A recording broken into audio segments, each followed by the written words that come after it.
Letters on England. By Voltaire. Letter I, on the Quakers. I was of opinion that the doctrine and history of so extraordinary a people were worthy the attention of the curious. To acquaint myself with them I made a visit to one of the most eminent Quakers in England, who, after having traded 30 years, had the wisdom to prescribe limits to his fortune and to his desires, and was settled in a little solitude not far from London. Being come into it, I perceived a small but regularly built house, vastly neat, but without the least pomp of furniture. The Quaker who owned it was a hale, ruddy-complexioned old man, who had never been afflicted with sickness because he had always been insensible to passions, and a perfect stranger to intemperance. I never in my life saw a more noble or a more engaging aspect than his.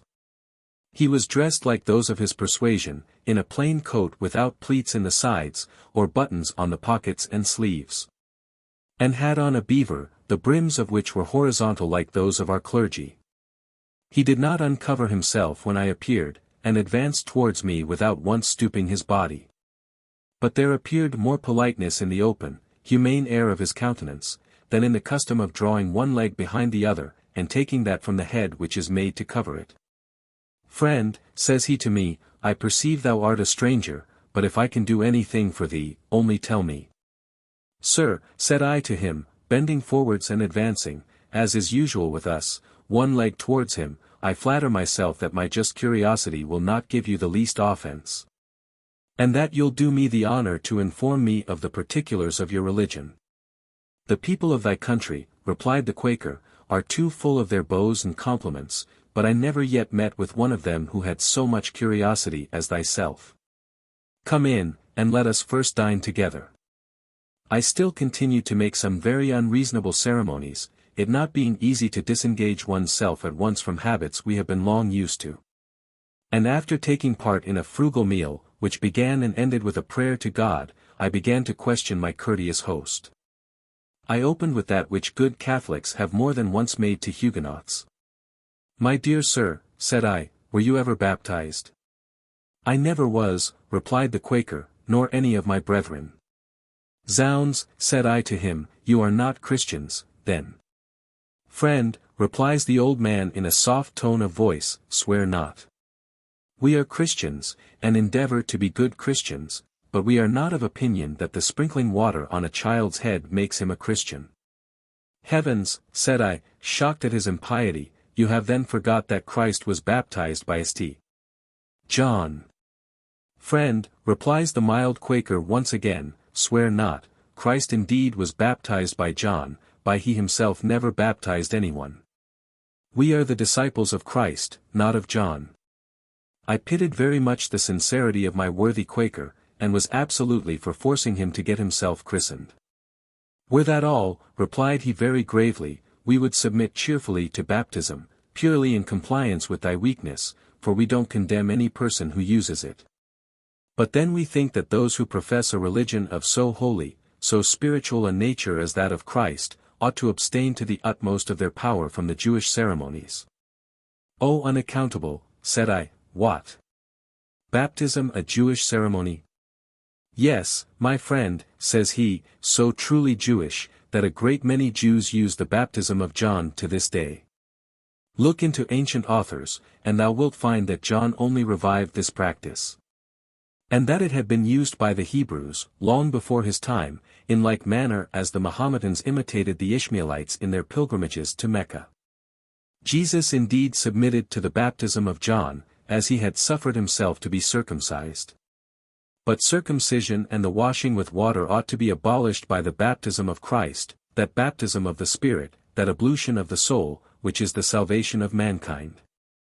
Thus the forerunner said, I indeed baptize you with water unto repentance, but he that cometh after me is mightier than I, whose shoes I am not worthy to bear, he shall baptize you with the Holy Ghost and with fire.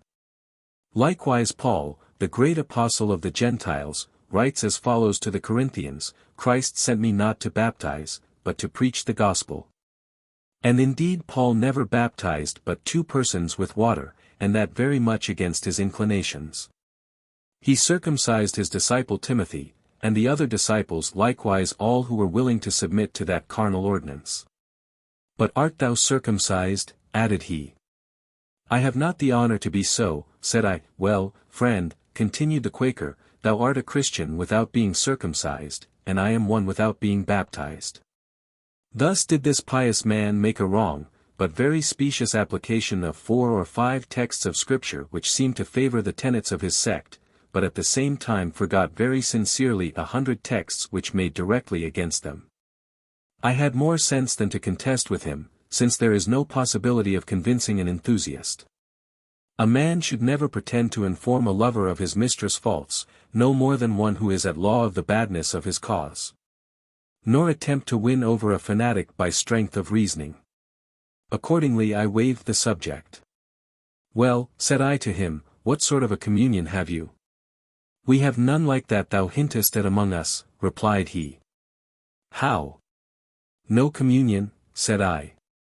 Only that spiritual one, replied he, of hearts. He then began again to throw out his texts of Scripture, and preached a most eloquent sermon against that ordinance. He harangued in a tone as though he had been inspired, to prove that the sacraments were merely of human invention, and that the word sacrament was not once mentioned in the Gospel. Excuse, said he, my ignorance, for I have not employed 100th part of the arguments which might be brought to prove the truth of our religion, but these thou thyself mayest peruse in the exposition of our faith written by Robert Barclay. It is one of the best pieces that ever was penned by man, and as our adversaries confess it to be of dangerous tendency, the arguments in it must necessarily be very convincing. I promised to peruse this piece, and my Quaker imagined he had already made a convert of me. He afterwards gave me an account in few words of some singularities which make this sect the contempt of others. Confess, said he, that it was very difficult for thee to refrain from laughter, when I answered all thy civilities without uncovering my head, and at the same time said thee and thou to thee. However, thou appearest to me too well read not to know that in Christ's time no nation was so ridiculous as to put the plural number for the singular. Augustus Caesar himself was spoken to in such phrases as these, I love thee, I beseech thee, I thank thee, but he did not allow any person to call him Domini, sir. It was not till many ages after that men would have the word you, as though they were double, instead of thou, employed in speaking to them. And usurped the flattering titles of lordship, of eminence, and of holiness, which mere worms bestow on other worms by assuring them that they are with a most profound respect, and an infamous falsehood, their most obedient humble servants. It is to secure ourselves more strongly from such a shameless traffic of lies and flattery, that we, thee, and thou, a king with the same freedom as we do a beggar, and salute no person. We owing nothing to mankind but charity, and to the laws respect and obedience. Our apparel is also somewhat different from that of others, and this purely, that it may be a perpetual warning to us not to imitate them. Others wear the badges and marks of their several dignities, and we those of Christian humility. We fly from all assemblies of pleasure, from diversions of every kind, and from places where gaming is practiced. And, indeed, our case would be very deplorable, should we fill with such levities as those I have mentioned the heart which ought to be the habitation of God. We never swear, not even in a court of justice, being of opinion that the most holy name of God ought not to be prostituted in the miserable contests betwixt man and man. When we are obliged to appear before a magistrate upon other people's account, for lawsuits are unknown among the friends, we give evidence to the truth by sealing it with our yea or nay. And the judges believe us on our bare affirmation, whilst so many other Christians forswear themselves on the holy Gospels. We never war or fight in any case. But it is not that we are afraid, for so far from shuddering at the thoughts of death, we on the contrary bless the moment which unites us with the being of beings. But the reason of our not using the outward sword is, that we are neither wolves, tigers, nor mastiffs, but men and Christians. Our God, who has commanded us to love our enemies, and to suffer without repining, would certainly not permit us to cross the seas, merely because murderers clothed in scarlet, and wearing caps 2 foot high, enlist citizens by a noise made with 2 little sticks on an ass skin extended. And when, after a victory is gained, the whole city of London is illuminated. When the sky is in a blaze with fireworks, and a noise is heard in the air, of thanksgivings, of bells, of organs, and of the cannon, we groan in silence, and are deeply affected with sadness of spirit and brokenness of heart. For the sad havoc which is the occasion of those public rejoicings. How do you find this book? Any thoughts about the book or the author? Any suggestion for improvement? Please take a moment to share your thoughts in a comment. If you like it, share it with your friends who might enjoy it as well. Subscribe to keep in touch. Visit CompleteAudiobooks.com for more quality content. Letter 2, on the Quakers. Such was the substance of the conversation I had with this very singular person, but I was greatly surprised to see him come the Sunday following and take me with him to the Quakers' meeting. There are several of these in London, but that which he carried me to stands near the famous pillar called the Monument. The brethren were already assembled at my entering it with my guide. There might be about 400 men and 300 women in the meeting. The women hid their faces behind their fans, and the men were covered with their broad-brimmed hats. All were seated, and the silence was universal. I passed through them, but did not perceive so much as one lift up his eyes to look at me.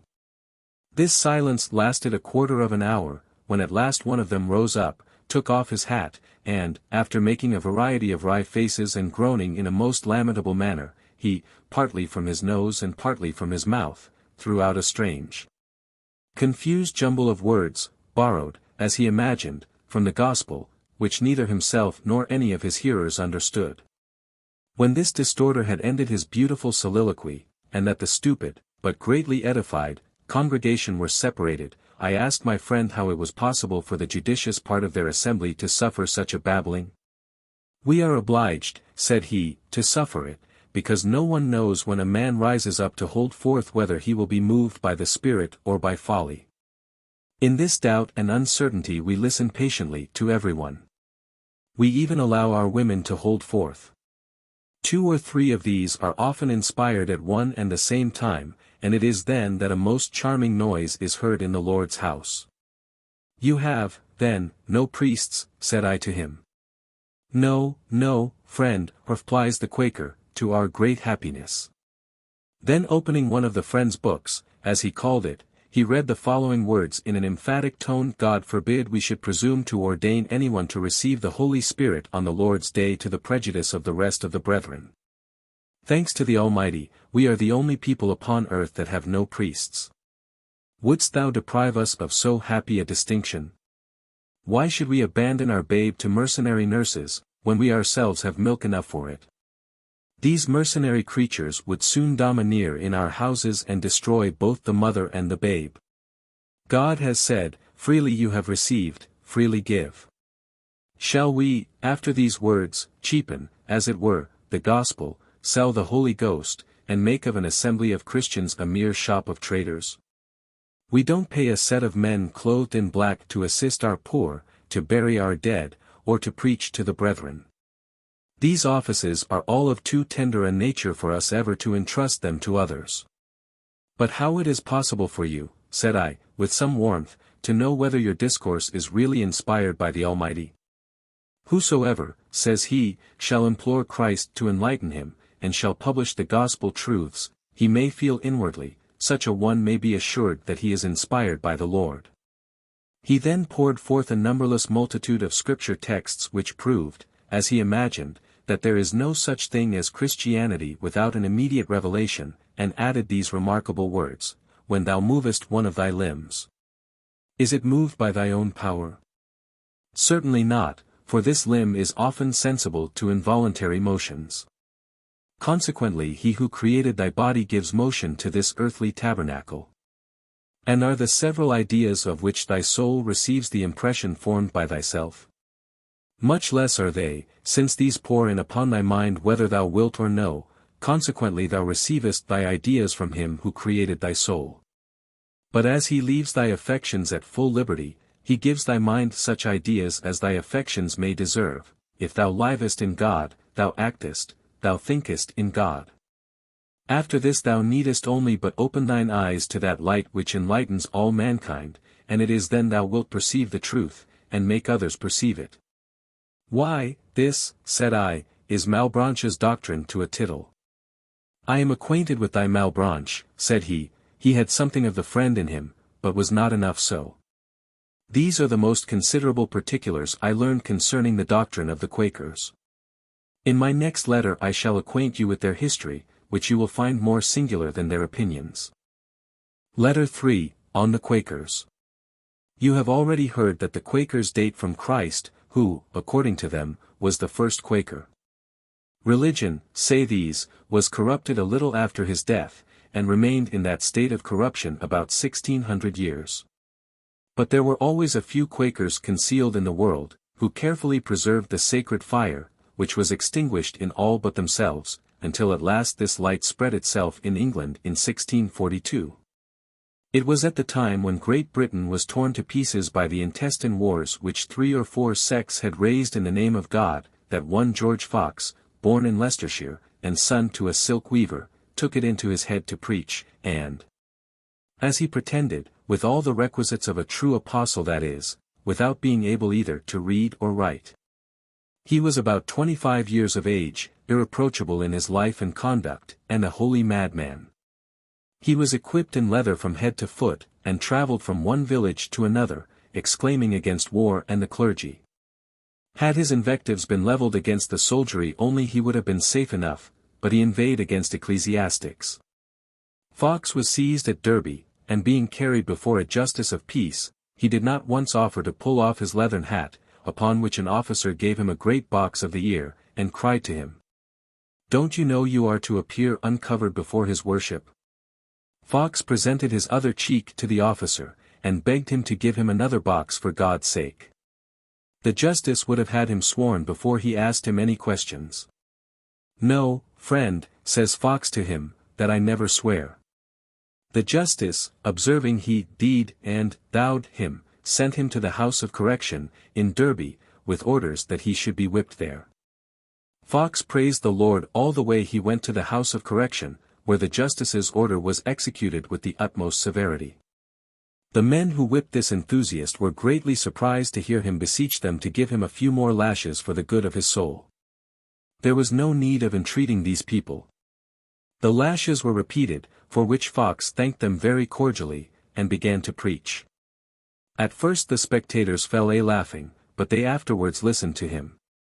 And as enthusiasm is an epidemical distemper, many were persuaded, and those who scourged him became his first disciples. Being set at liberty, he ran up and down the country with a dozen proselytes at his heels, still declaiming against the clergy, and was whipped from time to time.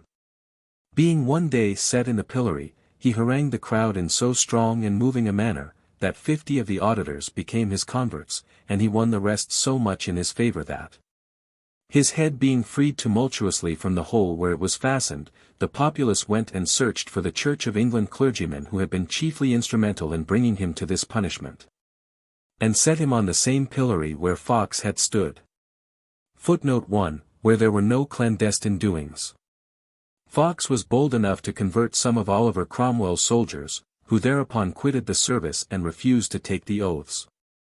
Oliver, having as great a contempt for a sect which would not allow its members to fight, as Sixtus Quintus had for another sect, Dov non si Chiavava, one began to persecute these new converts. The prisons were crowded with them, but persecution seldom has any other effect than to increase the number of proselytes. These came, therefore, from their confinement more strongly confirmed in the principles they had imbibed, and followed by their jailers, whom they had brought over to their belief. But the circumstances which contributed chiefly to the spreading of this sect were as follows. Fox thought himself inspired, and consequently was of opinion that he must speak in a manner different from the rest of mankind. He thereupon began to writhe his body, to screw up his face, to hold in his breath, and to exhale it in a forcible manner, insomuch that the priestess of the Pythian god at Delphos could not have acted her part to better advantage. Inspiration soon became so habitual to him that he could scarce deliver himself in any other manner.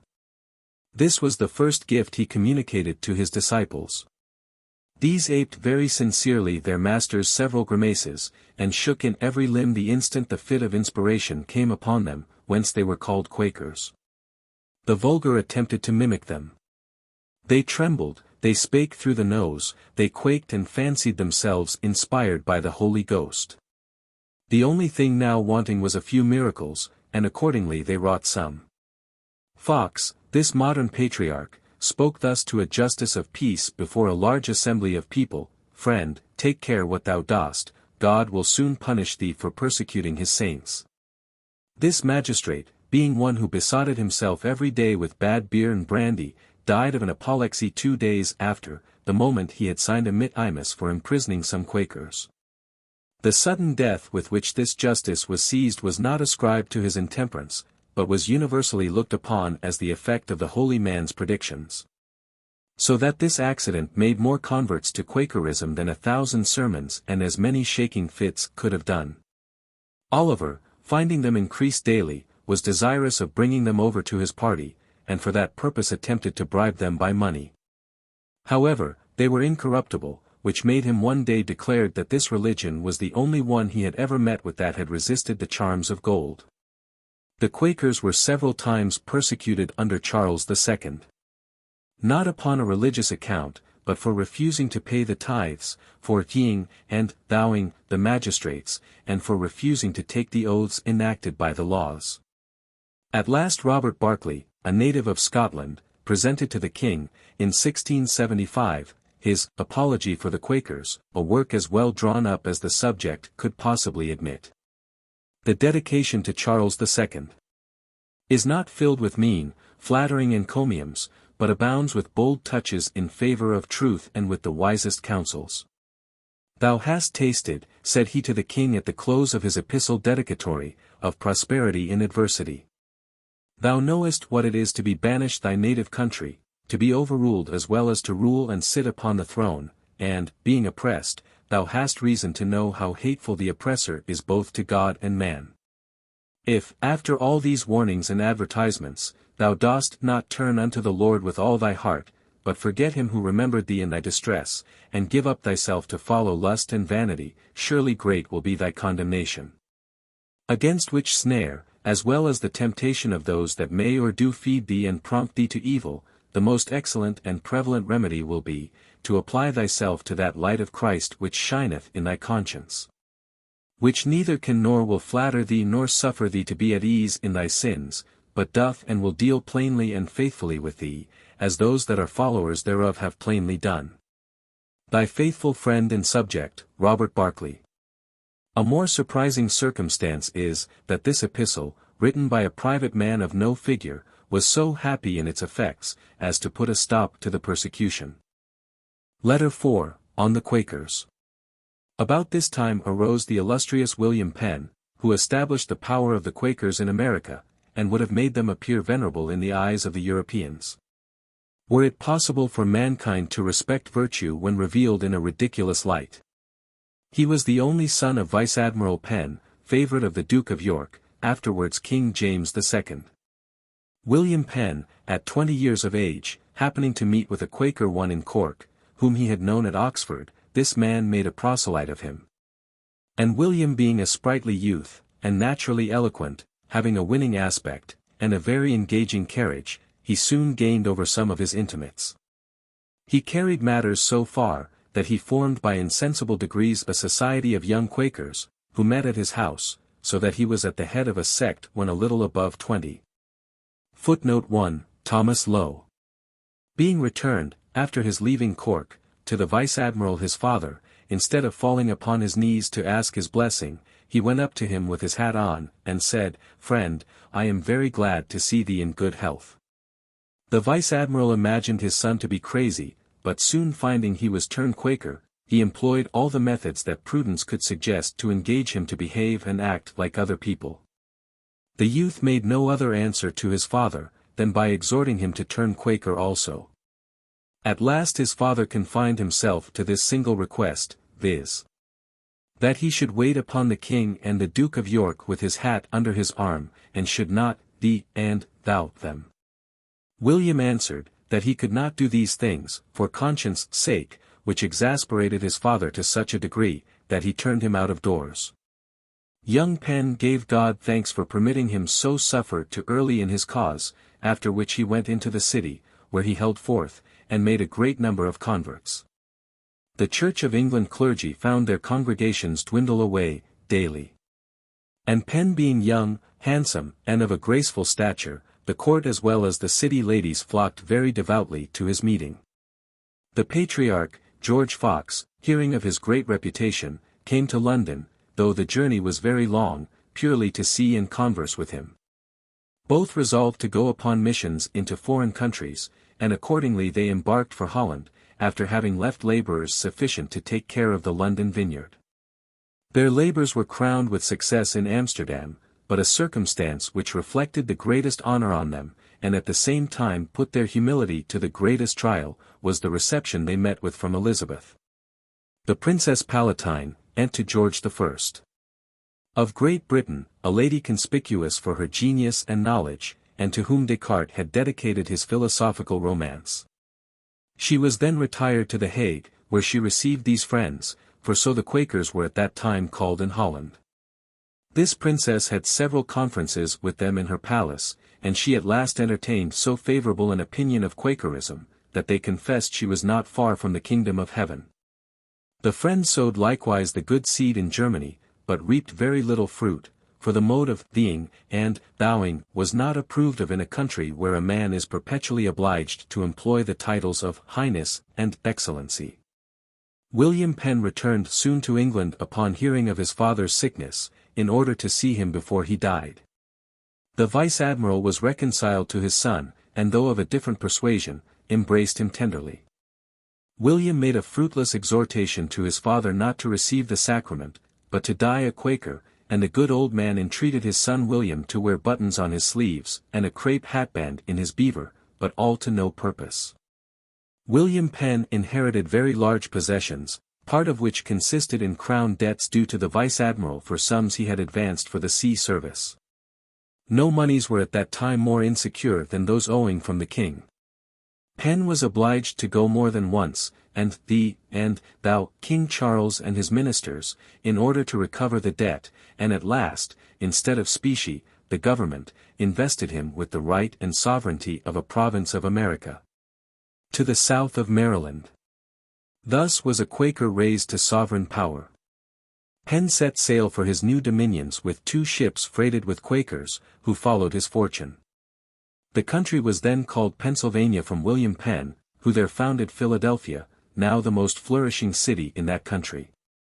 The first step he took was to enter into an alliance with his American neighbors, and this is the only treaty between those people and the Christians that was not ratified by an oath, and was never infringed. The new sovereign was at the same time the legislator of Pennsylvania, and enacted very wise and prudent laws, none of which have ever been changed since his time. The first is, to injure no person upon a religious account, and to consider as brethren all those who believe in one God. He had no sooner settled his government, but several American merchants came and peopled this colony. The natives of the country, instead of flying into the woods, cultivated by insensible degrees a friendship with the peaceable Quakers. They loved these foreigners as much as they detested the other Christians who had conquered and laid waste America. In a little time a great number of these savages, falsely so called, charmed with the mild and gentle disposition of their neighbors, came in crowds to William Penn, and besought him to admit them into the number of his vassals. It was very rare and uncommon for a sovereign to be deed and thou'd by the meanest of his subjects, who never took their hats off when they came into his presence. And as singular for a government to be without one priest in it, and for a people to be without arms, either offensive or defensive. For a body of citizens to be absolutely undistinguished but by the public employments, and for neighbors not to entertain the least jealousy one against the other. William Penn might glory in having brought down upon earth the so much boasted Golden Age, which in all probability never existed but in Pennsylvania. He returned to England to settle some affairs relating to his new dominions. After the death of King Charles II, King James, who had loved the father, indulged the same affection to the son, and no longer considered him as an obscure sectary, but as a very great man. The king's politics on this occasion agreed with his inclinations. He was desirous of pleasing the Quakers by annulling the laws made against nonconformists, in order to have an opportunity, by this universal toleration, of establishing the Romish religion. All the sectarists in England saw the snare that was laid for them, but did not give into it, they never failing to unite when the Romish religion, their common enemy, is to be opposed. But Penn did not think himself bound in any manner to renounce his principles, merely to favor Protestants to whom he was odious, in opposition to a king who loved him. He had established a universal toleration with regard to conscience in America, and would not have it thought that he intended to destroy it in Europe, for which reason he adhered so inviolably to King James. That a report prevailed universally of his being a Jesuit. This calumny affected him very strongly, and he was obliged to justify himself in print. However, the unfortunate King James II, in whom, as in most princes of the Stuart family, grandeur and weakness were equally blended, and who, like them, as much overdid some things as he was short in others, lost his kingdom in a manner that is hardly to be accounted for. All the English sectarists accepted from William III. and his Parliament the toleration and indulgence which they had refused when offered by King James. It was then the Quakers began to enjoy, by virtue of the laws, the several privileges they possess at this time. Penn, having at last seen Quakerism firmly established in his native country, went back to Pennsylvania. His own people and the Americans received him with tears of joy, as though he had been a father who was returned to visit his children. All the laws had been religiously observed in his absence, a circumstance in which no legislator had ever been happy but himself. After having resided some years in Pennsylvania he left it, but with great reluctance, in order to return to England, there to solicit some matters in favor of the commerce of Pennsylvania. But he never saw it again, he dying in Ruscombe, in Berkshire, in 1718. I am not able to guess what fate Quakerism may have in America, but I perceive it dwindles away daily in England. In all countries where liberty of conscience is allowed, the established religion will at last swallow up all the rest. Quakers are disqualified from being members of Parliament. Nor can they enjoy any post or preferment, because an oath must always be taken on these occasions, and they never swear. They are therefore reduced to the necessity of subsisting upon traffic. Their children, whom the industry of their parents has enriched, are desirous of enjoying honors, of wearing buttons and ruffles, and quite ashamed of being called Quakers they become converts to the Church of England, merely to be in the fashion. Letter V, on the Church of England. England is properly the country of sectarists. Multi sunt mansions in domo patris mei, in my father's house are many mansions. An Englishman, as one to whom liberty is natural, may go to heaven his own way. Nevertheless, though every one is permitted to serve God in whatever mode or fashion he thinks proper, yet their true religion, that in which a man makes his fortune, is the sect of Episcopalians or Churchmen, called the Church of England. Or simply the Church, by way of eminence. No person can possess an employment either in England or Ireland unless he be ranked among the faithful, that is, professes himself a member of the Church of England. This reason, which carries mathematical evidence with it, has converted such numbers of dissenters of all persuasions, that not a 20th part of the nation is out of the pale of the established Church. The English clergy have retained a great number of the Romish ceremonies, and especially that of receiving, with a most scrupulous attention, their tithes. They also have the pious ambition to aim at superiority. Moreover, they inspire very religiously their flock with a holy zeal against dissenters of all denominations. This zeal was pretty violent under the Tories in the 4 last years of Queen Anne. But was productive of no greater mischief than the breaking the windows of some meeting houses and the demolishing of a few of them. For religious rage ceased in England with the civil wars, and was no more under Queen Anne than the hollow noise of a sea whose billows still heaved, though so long after the storm when the Whigs and Tories laid waste their native country. In the same manner as the Guelphs and Ghibellines formerly did theirs. It was absolutely necessary for both parties to call in religion on this occasion. The Tories declared for episcopacy, and the Whigs, as some imagined, were for abolishing it. However, after these had got the upper hand, they contented themselves with only abridging it. At the time when the Earl of Oxford and the Lord Bolingbroke used to drink healths to the Tories, the Church of England considered these noblemen as the defenders of its holy privileges. The lower House of Convocation, kind of House of Commons, composed wholly of the clergy, was in some credit at that time. At least the members of it had the liberty to meet, to dispute on ecclesiastical matters, to sentence impious books from time to time to the flames, that is, books written against themselves. The ministry which is now composed of Whigs does not so much as allow those gentlemen to assemble.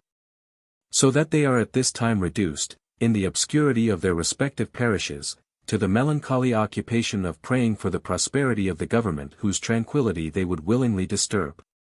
With regard to the bishops, who are 26 in all, they still have seats in the House of Lords in spite of the Whigs, because the ancient abuse of considering them as barons subsists to this day. There is a clause, however, in the oath which the government requires from these gentlemen, that puts their Christian patience to a very great trial, viz., that they shall be of the Church of England as by law established. There are few bishops, deans, or other dignitaries, but imagine they are so jure divino, it is consequently a great mortification to them to be obliged to confess that they owe their dignity to a pitiful law enacted by a set of profane laymen. A learned monk, Father Coureur, wrote a book lately to prove the validity and succession of English ordinations. This book was forbid in France, but do you believe that the English ministry were pleased with it? Far from it. Those damned Whigs don't care a straw whether the episcopal succession among them hath been interrupted or not, or whether Bishop Parker was consecrated, as it is pretended, in a tavern or a church. For these Whigs are much better pleased that the bishops should derive their authority from the Parliament than from the apostles. The Lord Bolingbroke observed that this notion of divine right would only make so many tyrants in lawn sleeves, but that the laws made so many citizens. With regard to the morals of the English clergy, they are more regular than those of France, and for this reason. All the clergy, a very few excepted, are educated in the universities of Oxford or Cambridge, far from the depravity and corruption which reign in the capital. They are not called to dignities till very late, at a time of life when men are sensible of no other passion but avarice, that is, when their ambition craves a supply. Employments are here bestowed both in the church and the army, as a reward for long services, and we never see youngsters made bishops or colonels immediately upon their laying aside the academical gown, and besides most of the clergy are married.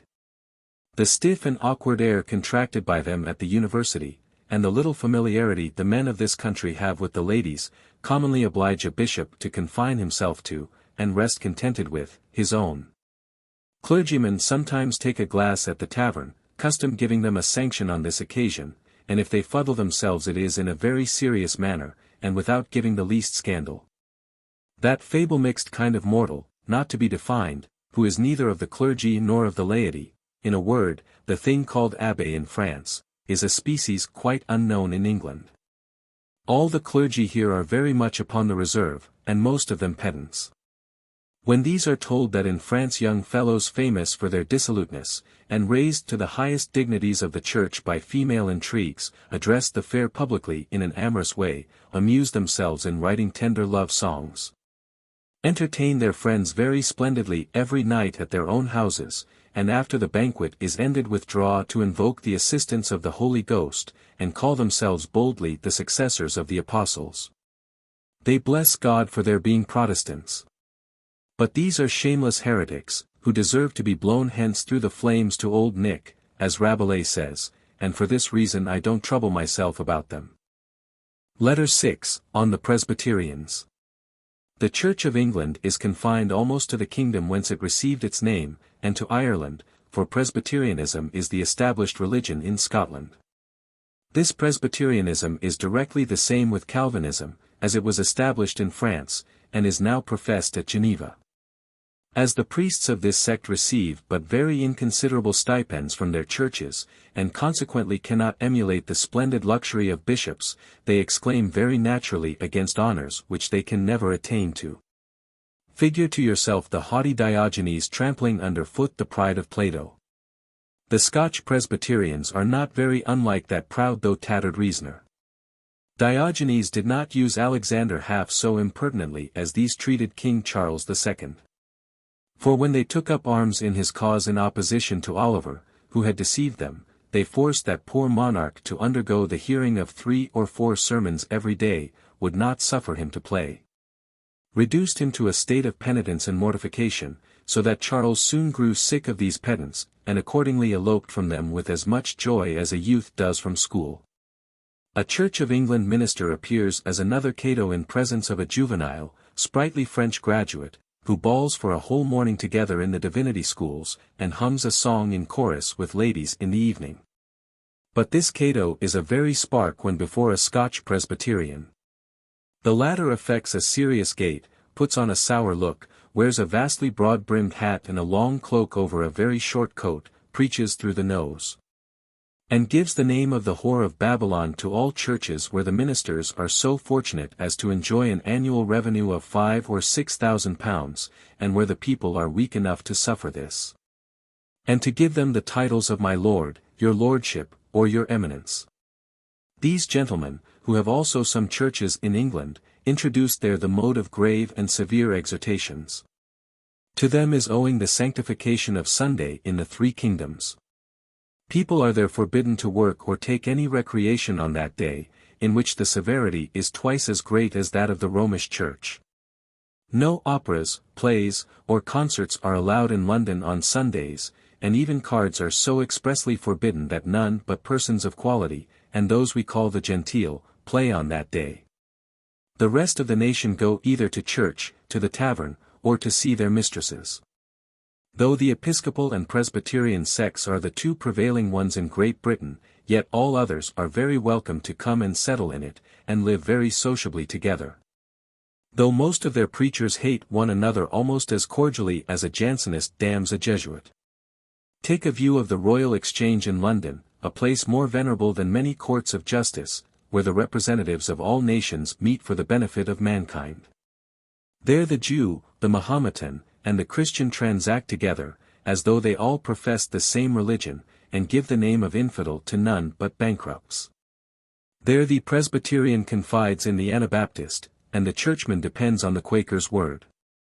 At the breaking up of this pacific and free assembly, some withdraw to the synagogue and others to take a glass. This man goes and is baptized in a great tub, in the name of the Father, Son, and Holy Ghost. That man has his son's foreskin cut off, whilst a set of Hebrew words, quite unintelligible to him, are mumbled over his child. Others retire to their churches, and there wait for the inspiration of heaven with their hats on, and all are satisfied. If one religion only were allowed in England, the government would very possibly become arbitrary. If there were but 2, the people would cut one another's throats, but as there are such a multitude, they all live happy and in peace. Letter 7, on the Socinians, or Arians, or Antitrinitarians. There is a little sect here composed of clergymen, and of a few very learned persons among the laity, who, though they don't call themselves Arians or Socinians, do yet dissent entirely from St. Athanasius with regard to their notions of the Trinity, and declare very frankly that the Father is greater than the Son.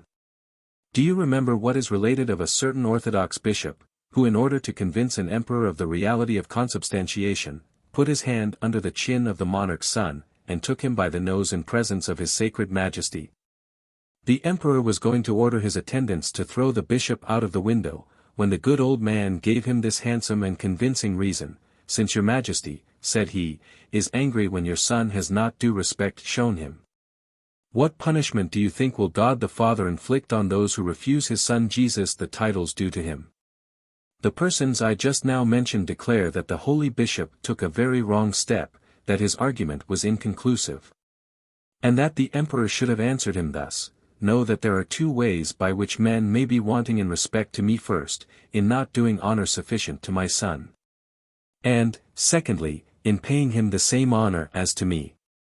Be this as it will, the principles of Arius begin to revive, not only in England, but in Holland and Poland.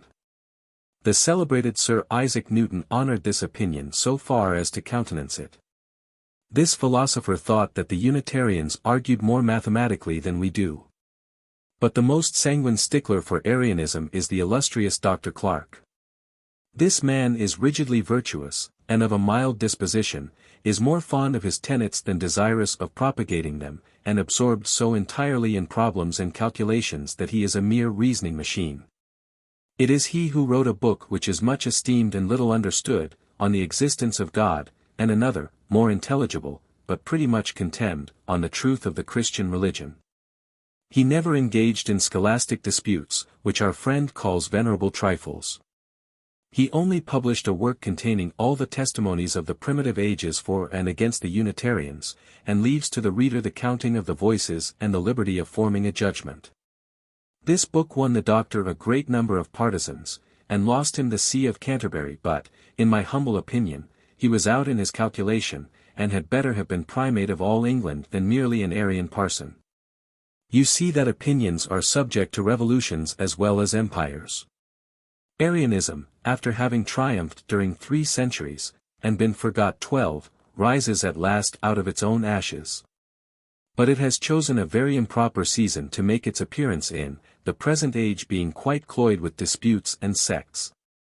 The members of this sect are, besides, too few to be indulged the liberty of holding public assemblies, which, however, they will, doubtless, be permitted to do in case they spread considerably.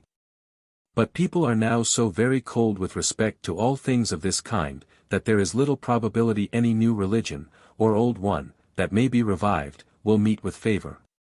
Is it not whimsical enough that Luther, Calvin, and Zuinglius, all of them wretched authors, should have founded sects which are now spread over a great part of Europe, that Mahomet, though so ignorant, should have given a religion to Asia and Africa, and that Sir Isaac Newton, Dr.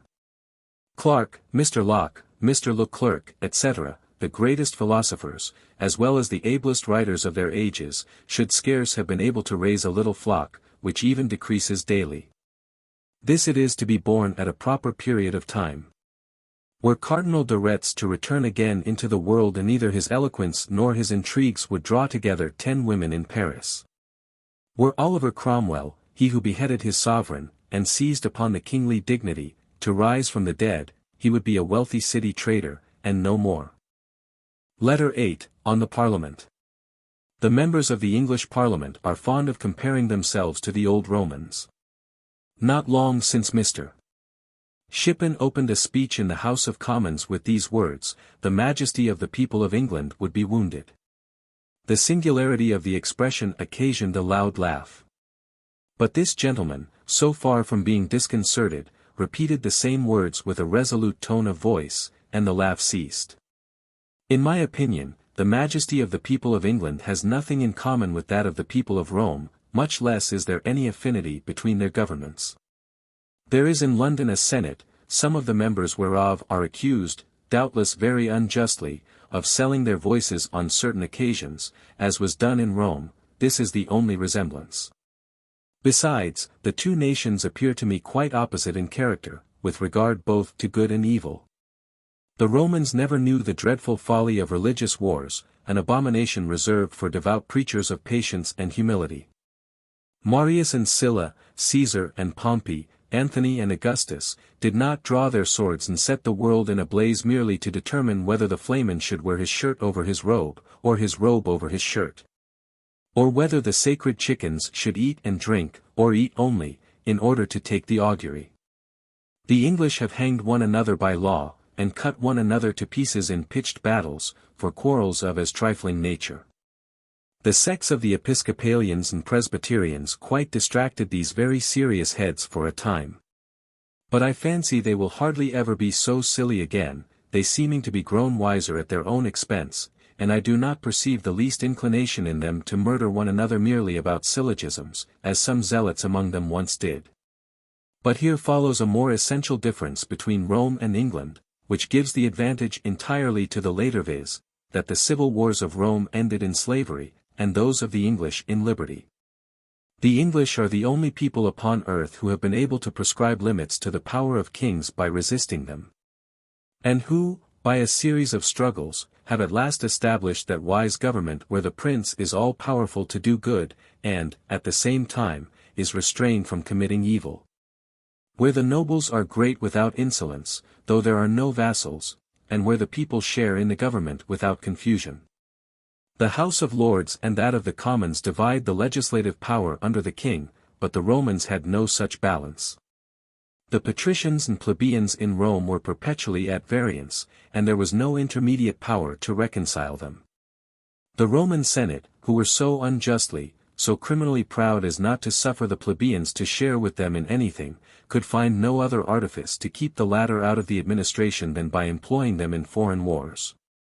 They considered the plebeians as a wild beast, whom it behoved them to let loose upon their neighbors, for fear they should devour their masters. Thus the greatest defect in the government of the Romans raised them to be conquerors. By being unhappy at home, they triumphed over and possessed themselves of the world, till at last their divisions sunk them to slavery. The government of England will never rise to so exalted a pitch of glory, nor will its end be so fatal. The English are not fired with the splendid folly of making conquests, but would only prevent their neighbors from conquering. They are not only jealous of their own liberty, but even of that of other nations. The English were exasperated against Louis XIV. For no other reason but because he was ambitious, and declared war against him merely out of levity, not from any interested motives. The English have doubtless purchased their liberties at a very high price, and waded through seas of blood to drown the idol of arbitrary power. Other nations have been involved in as great calamities, and have shed as much blood. But then the blood they split in defense of their liberties only enslaved them the more. That which rises to a revolution in England is no more than a sedition in other countries. A city in Spain, in Barbary, or in Turkey, takes up arms in defense of its privileges, when immediately it is stormed by mercenary troops, it is punished by executioners, and the rest of the nation kiss the chains they are loaded with. The French are of opinion that the government of this island is more tempestuous than the sea which surrounds it, which indeed is true. But then it is never so but when the king raises the storm when he attempts to seize the ship of which he is only the chief pilot. The civil wars of France lasted longer, were more cruel, and productive of greater evils than those of England. But none of these civil wars had a wise and prudent liberty for their object. In the detestable reigns of Charles IX. And Henry III. The whole affair was only whether the people should be slaves to the Guises. With regard to the last war of Paris, it deserves only to be hooted at. Methinks I see a crowd of schoolboys rising up in arms against their master, and afterwards whipped for it. Cardinal de Retz, who was witty and brave, but to no purpose, rebellious without a cause, factious without design, and head of a defenseless party, caballed for caballing's sake, and seemed to foment the civil war merely out of diversion. The Parliament did not know what he intended, nor what he did not intend. He levied troops by Act of Parliament, and the next moment cashiered them. He threatened, he begged pardon. He set a price upon Cardinal Mazarin's head, and afterwards congratulated him in a public manner. Our civil wars under Charles VI. Were bloody and cruel, those of the League execrable, and that of the Frondeurs one ridiculous. That for which the French chiefly reproach the English nation is the murder of King Charles I, whom his subjects treated exactly as he would have treated them had his reign been prosperous. After all, consider on one side Charles I. Defeated in a pitched battle, imprisoned, tried, sentenced to die in Westminster Hall, and then beheaded.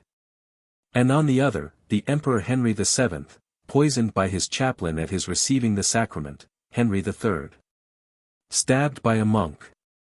30 assassinations projected against Henry IV, several of them put in execution, and the last bereaving that great monarch of his life. Weigh, I say, all these wicked attempts and then judge. Footnote 1, Frondeurs, in its proper sense slingers, and figuratively cavillers, or lovers of contradiction, was a name given to a league or party that opposed the French ministry, i.e., Cardinal Mazarin, in 1648. Letter 9, on the Government. That mixture in the English government, that harmony between king, lords, and commons, did not always subsist. England was enslaved for a long series of years by the Romans, the Saxons, the Danes, and the French successively. William the Conqueror particularly, ruled them with a rod of iron. He disposed as absolutely of the lives and fortunes of his conquered subjects as an Eastern monarch, and forbade, upon pain of death, the English either fire or candle in their houses after 8 o'clock. Whether he did this to prevent their nocturnal meetings, or only to try, by this odd and whimsical prohibition, how far it was possible for one man to extend his power over his fellow creatures. It is true, indeed, that the English had parliaments before and after William the Conqueror, and they boast of them, as though these assemblies then called parliaments, composed of ecclesiastical tyrants and of plunderers entitled barons, had been the guardians of the public liberty and happiness. The barbarians who came from the shores of the Baltic, and settled in the rest of Europe, brought with them the form of government called states or parliaments, about which so much noise is made, and which are so little understood. Kings, indeed, were not absolute in those days, but then the people were more wretched upon that very account, and more completely enslaved. The chiefs of these savages, who had laid waste France, Italy, Spain, and England, made themselves monarchs. Their generals divided among themselves the several countries they had conquered, whence sprung those margraves, those peers, those barons, those petty tyrants, who often contested with their sovereigns for the spoils of whole nations. These were birds of prey fighting with an eagle for doves whose blood the victorious was to suck. Every nation, instead of being governed by one master, was trampled upon by 100 tyrants. The priests soon played a part among them. Before this it had been the fate of the Gauls, the Germans, and the Britons, to be always governed by their druids and the chiefs of their villages, an ancient kind of barons, not so tyrannical as their successors. These druids pretended to be mediators between God and man. They enacted laws, they fulminated their excommunications, and sentenced to death. The bishops succeeded, by insensible degrees, to their temporal authority in the Goth and Vandal government. The popes set themselves at their head, and armed with their briefs, their bulls, and reinforced by monks, they made even kings tremble, deposed and assassinated them at pleasure, and employed every artifice to draw into their own purses monies from all parts of Europe. The weak Ina, one of the tyrants of the Saxon heptarchy in England, was the first monarch who submitted, in his pilgrimage to Rome, to pay St. Peter's penny, equivalent very near to a French crown, for every house in his dominions. The whole island soon followed his example. England became insensibly one of the Pope's provinces, and the Holy Father used to send from time to time his legates thither to levy exorbitant taxes. At last King John delivered up by a public instrument the kingdom of England to the Pope, who had excommunicated him, but the barons, not finding their account in this resignation, dethroned the wretched King John and seated Louis, father to St. Louis, King of France, in his place. However, they were soon weary of their new monarch, and accordingly obliged him to return to France. Whilst that the barons, the bishops, and the popes, all laid waste England, where all were for ruling. The most numerous, the most useful, even the most virtuous, and consequently the most venerable part of mankind, consisting of those who study the laws and the sciences, of traders, of artificers, in a word, of all who were not tyrants, that is, those who are called the people, these, I say, were by them looked upon as so many animals beneath the dignity of the human species. The commons in those ages were far from sharing in the government, they being villains or peasants, whose labor, whose blood, were the property of their masters who entitled themselves the nobility. The major part of men in Europe were at that time what they are to this day in several parts of the world. They were villains or bondsmen of lords, that is, a kind of cattle bought and sold with the land. Many ages passed away before justice could be done to human nature, before mankind were conscious that it was abominable for many to sow, and but few reap. And was not France very happy, when the power and authority of those petty robbers was abolished by the lawful authority of kings and of the people? Happily, in the violent shocks which the divisions between kings and the nobles gave to empires, the chains of nations were more or less heavy. Liberty in England sprang from the quarrels of tyrants. The barons forced King John and King Henry III to grant the famous Magna Carta, the chief design of which was indeed to make kings dependent on the lords. But then the rest of the nation were a little favored in it, in order that they might join on proper occasions with their pretended masters. This great charter, which is considered as the sacred origin of the English liberties, shows in itself how little liberty was known. The title alone proves that the king thought he had a just right to be absolute. And that the barons, and even the clergy, forced him to give up the pretended right, for no other reason but because they were the most powerful. Magna Carta begins in this style: "We grant, of our own free will, the following privileges to the archbishops, bishops, priors, and barons of our kingdom, etc." The House of Commons is not once mentioned in the articles of this charter, a proof that it did not yet exist, or that it existed without power. Mention is therein made, by name, of the freemen of England, a melancholy proof that some were not so. It appears, by Article XXII, that these pretended freemen owed service to their lords. Such a liberty as this was not many removes from slavery. By Article XXII, the king ordains that his officers shall not henceforward seize upon, unless they pay for them, the horses and carts of freemen. The people considered this ordinance as a real liberty, though it was a greater tyranny. Henry VII, that happy usurper and great politician, who pretended to love the barons, though he in reality hated and feared them, got their lands alienated. By this means the villains, afterwards acquiring riches by their industry, purchased the estates and country seats of the illustrious peers who had ruined themselves by their folly and extravagance. And all the lands got by insensible degrees into other hands. The power of the House of Commons increased every day. The families of the ancient peers were at last extinct. And as peers only are properly noble in England, there would be no such thing in strictness of law as nobility in that island, had not the kings created new barons from time to time, and preserved the body of peers, once a terror to them. To oppose them to the commons, since become so formidable. All these new peers who composed the higher house received nothing but their titles from the king, and very few of them have estates in those places whence they take their titles. One shall be Duke of D, though he has not a foot of land in Dorsetshire, and another is Earl of a village, though he scarce knows where it is situated. The peers have power, but it is only in the Parliament House. There is no such thing here as haute, moyenne, and basse justice, that is, a power to judge in all matters civil and criminal. Nor a right or privilege of hunting in the grounds of a citizen, who at the same time is not permitted to fire a gun in his own field. No one is exempted in this country from paying certain taxes because he is a nobleman or a priest. All duties and taxes are settled by the House of Commons, whose power is greater than that of the peers, though inferior to it in dignity. The spiritual as well as temporal lords have the liberty to reject a money bill brought in by the Commons. But they are not allowed to alter anything in it, and must either pass or throw it out without restriction.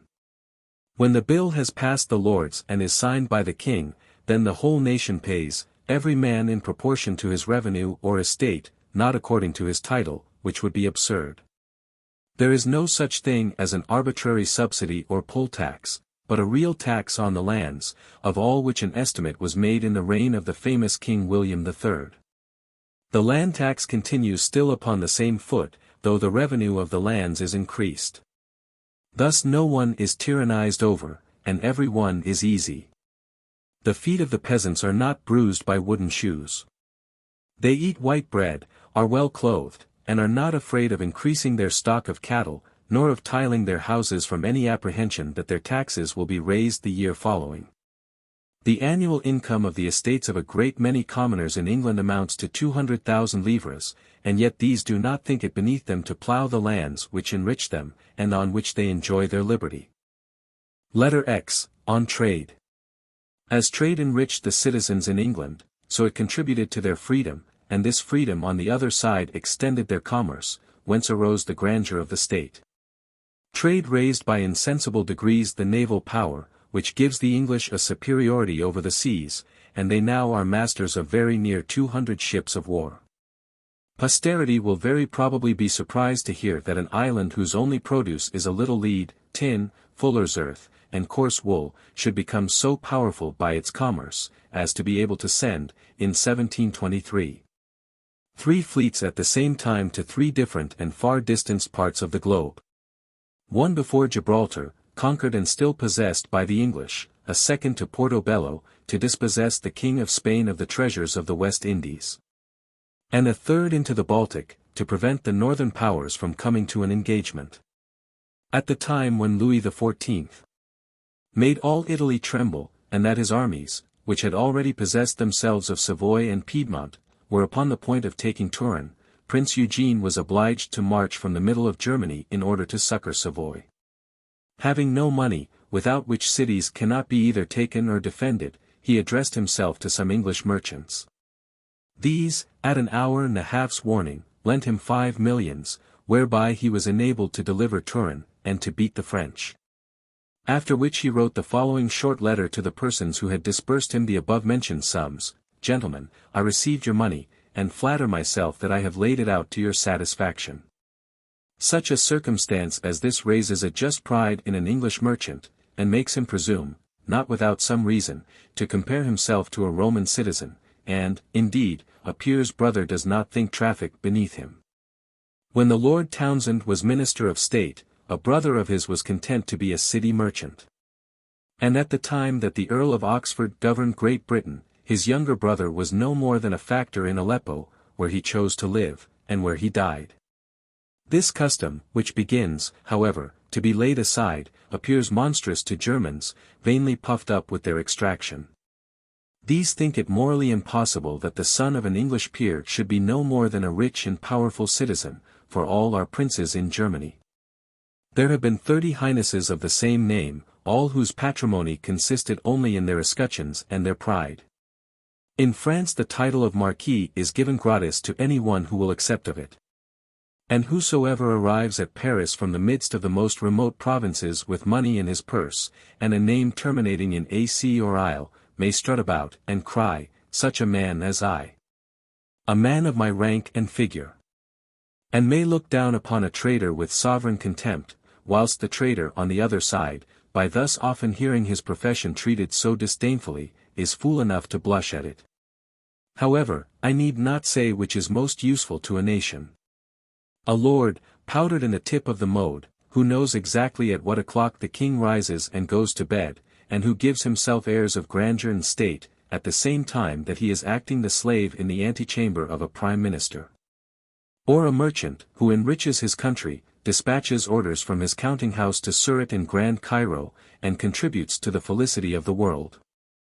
Letter 11, on Inoculation. It is inadvertently affirmed in the Christian countries of Europe that the English are fools and madmen. Fools, because they give their children the smallpox to prevent their catching it. And madmen, because they wantonly communicate a certain and dreadful distemper to their children, merely to prevent an uncertain evil. The English, on the other side, call the rest of the Europeans cowardly and unnatural. Cowardly, because they are afraid of putting their children to a little pain; unnatural, because they expose them to die one time or other of the smallpox. But that the reader may be able to judge whether the English or those who differ from them in opinion are in the right, here follows the history of the famed inoculation, which is mentioned with so much dread in France. The Circassian women have, from time immemorial, communicated the smallpox to their children when not above 6 months old by making an incision in the arm, and by putting into this incision a pustule taken carefully from the body of another child. This pustule produces the same effect in the arm it is laid in as yeast in a piece of dough; it ferments, and diffuses through the whole mass of blood the qualities with which it is impregnated. The pustules of the child in whom the artificial smallpox has been thus inoculated are employed to communicate the same distemper to others. There is an almost perpetual circulation of it in Circassia. And when unhappily the smallpox has quite left the country, the inhabitants of it are in as great trouble and perplexity as other nations when their harvest has fallen short. The circumstance that introduced a custom in Circassia, which appears so singular to others, is nevertheless a cause common to all nations, I mean maternal tenderness and interest. The Circassians are poor, and their daughters are beautiful, and indeed, it is in them they chiefly trade. They furnish with beauties the seraglios of the Turkish Sultan, of the Persian Sofi, and of all those who are wealthy enough to purchase and maintain such precious merchandise. These maidens are very honorably and virtuously instructed to fondle and caress men, are taught dances of a very polite and effeminate kind, and how to heighten by the most voluptuous artifices the pleasures of their disdainful masters for whom they are designed. These unhappy creatures repeat their lesson to their mothers, in the same manner as little girls among us repeat their catechism without understanding one word they say. Now it often happened that, after a father and mother had taken the utmost care of the education of their children, they were frustrated of all their hopes in an instant. The smallpox getting into the family, one daughter died of it, another lost an eye, a third had a great nose at her recovery, and the unhappy parents were completely ruined. Even, frequently, when the smallpox became epidemical, trade was suspended for several years, which thinned very considerably the seraglios of Persia and Turkey. A trading nation is always watchful over its own interests, and grasps at every discovery that may be of advantage to its commerce. The Circassians observed that scarce 1 person in 1,000 was ever attacked by a smallpox of a violent kind. That some, indeed, had this distemper very favorably 3 or 4 times, but never twice so as to prove fatal, in a word, that no one ever had it in a violent degree twice in his life. They observed farther, that when the smallpox is of the milder sort, and the pustules have only a tender, delicate skin to break through, they never leave the least scar in the face. From these natural observations they concluded, that in case an infant of 6 months or a year old should have a milder sort of smallpox, he would not die of it, would not be marked, nor be ever afflicted with it again. In order, therefore, to preserve the life and beauty of their children, the only thing remaining was to give them the smallpox in their infant years. This they did by inoculating in the body of a child a pustule taken from the most regular and at the same time the most favorable sort of smallpox that could be procured. The experiment could not possibly fail. The Turks, who are people of good sense, soon adopted this custom, insomuch that at this time there is not a Bassa in Constantinople but communicates the smallpox to his children of both sexes immediately upon their being weaned. Some pretend that the Circassians borrowed this custom anciently from the Arabians. But we shall leave the clearing up of this point of history to some learned Benedictine, who will not fail to compile a great many folios on this subject, with the several proofs or authorities. All I have to say upon it is that, in the beginning of the reign of King George I, the Lady Wortley Montagu, a woman of as fine a genius, and endued with as great a strength of mind, as any of her sex in the British kingdoms, being with her husband, who was ambassador at the Porte, made no scruple to communicate the smallpox to an infant of which she was delivered in Constantinople. The chaplain represented to his lady, but to no purpose, that this was an unchristian operation, and therefore that it could succeed with none but infidels. However, it had the most happy effect upon the son of the Lady Wortley Montagu, who, at her return to England, communicated the experiment to the Princess of Wales, now Queen of England. It must be confessed that this princess, abstracted from her crown and titles, was born to encourage the whole circle of arts, and to do good to mankind. She appears as an amiable philosopher on the throne, having never let slip one opportunity of improving the great talents she received from nature, nor of exerting her beneficence. It is she who, being informed that a daughter of Milton was living, but in miserable circumstances, immediately sent her a considerable present. It is she who protects the learned Father Coureur. It is she who condescended to attempt a reconciliation between Dr. Clarke and Mr. Leibnitz. The moment this princess heard of inoculation, she caused an experiment of it to be made on 4 criminals sentenced to die, and by that means preserved their lives doubly. For she not only saved them from the gallows, but by means of this artificial smallpox prevented their ever having that distemper in a natural way, with which they would very probably have been attacked one time on other, and might have died of in a more advanced age. The princess being assured of the usefulness of this operation, caused her own children to be inoculated. A great part of the kingdom followed her example, and since that time 10,000 children, at least, of persons of condition owe in this manner their lives to her Majesty and to the Lady Wortley Montague. And as many of the fair sex are obliged to them for their beauty. Upon a general calculation, 80 persons in every 100 have the smallpox. Of these 80, 20 die of it in the most favorable season of life, and as many more wear the disagreeable remains of it in their faces so long as they live. Thus, a fifth part of mankind either die or are disfigured by this distemper. But it does not prove fatal to so much as one among those who are inoculated in Turkey or in England, unless the patient be infirm, or would have died had not the experiment been made upon him. Besides, no one is disfigured, no one had the smallpox a second time, if the inoculation was perfect. It is therefore certain, that had the lady of some French ambassador brought this secret from Constantinople to Paris, the nation would have been for ever obliged to her. Then the Duc de Villequier, father to the Duc d'Aumont, who enjoys the most vigorous constitution, and is the healthiest man in France, would not have been cut off in the flower of his age. The Prince of Soubise, happy in the finest flush of health, would not have been snatched away at 25, nor the Dauphin, grandfather to Louis XV, have been laid in his grave in his 50th year. 20,000 persons whom the smallpox swept away at Paris in 1723 would have been alive at this time. But are not the French fond of life, and is beauty so inconsiderable an advantage as to be disregarded by the ladies? It must be confessed that we are an odd kind of people. Perhaps our nation will imitate 10 years hence this practice of the English, if the clergy and the physicians will but give them leave to do it. Or possibly our countrymen may introduce inoculation 3 months hence in France out of mere whim, in case the English should discontinue it through fickleness. I am informed that the Chinese have practiced inoculation these 100 years, a circumstance that argues very much in its favor, since they are thought to be the wisest and best governed people in the world. The Chinese, indeed, do not communicate this distemper by inoculation, but at the nose, in the same manner as we take snuff. This is a more agreeable way, but then it produces the like effects. And proves at the same time that had inoculation been practiced in France it would have saved the lives of thousands. Letter 12, on the Lord Bacon.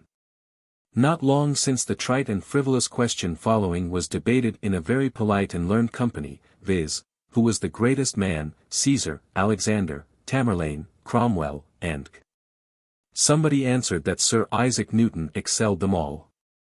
The gentleman's assertion was very just. For if true greatness consists in having received from heaven a mighty genius, and in having employed it to enlighten our own mind and that of others, a man like Sir Isaac Newton, whose equal is hardly found in 1,000 years, is the truly great man. And those politicians and conquerors, and all ages produce some, were generally so many illustrious wicked men.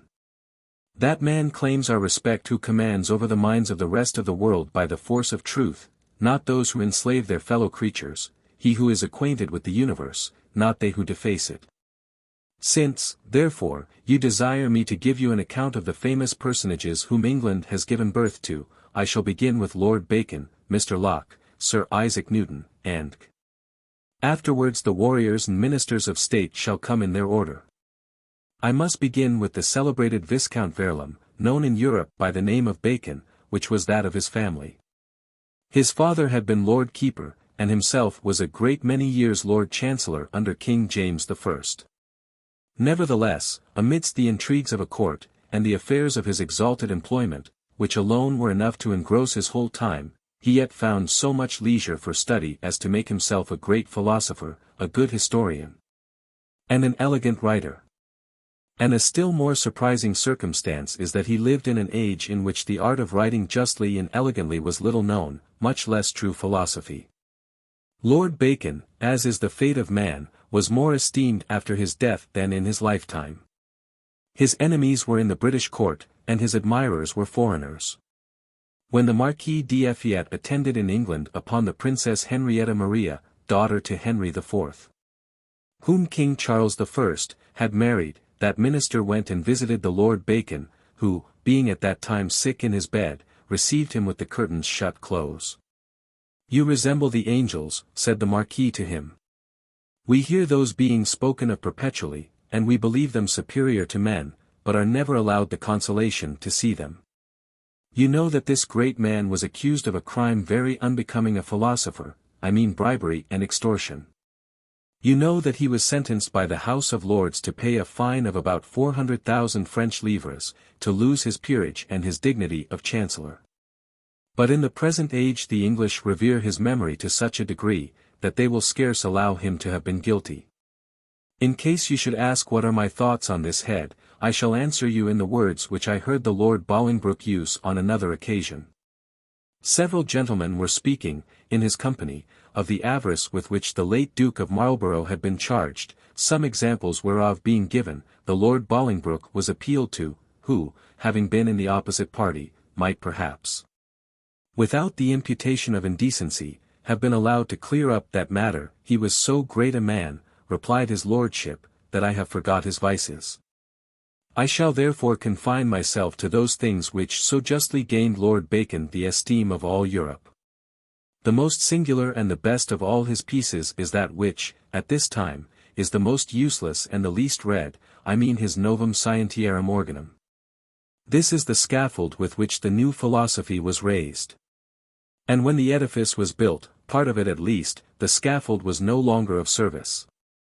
The Lord Bacon was not yet acquainted with nature, but then he knew, and pointed out, the several paths that lead to it. He had despised in his younger years the thing called philosophy in the universities, and did all that lay in his power to prevent those societies of men instituted to improve human reason from depraving it by their quiddities. Their horrors of the vacuum, their substantial forms, and all those impertinent terms which not only ignorance had rendered venerable, but which had been made sacred by their being ridiculously blended with religion. He is the father of experimental philosophy. It must, indeed, be confessed that very surprising secrets had been found out before his time: the sea compass, printing, engraving on copper plates, oil painting, looking glasses. The art of restoring, in some measure, old men to their sight by spectacles, gunpowder, and had been discovered. A new world has been sought for, found, and conquered. Would not one suppose that these sublime discoveries had been made by the greatest philosophers, and in ages much more enlightened than the present? But it was far otherwise. All these great changes happened in the most stupid and barbarous times. Chance only gave birth to most of those inventions, and it is very probable that what is called chance contributed very much to the discovery of America.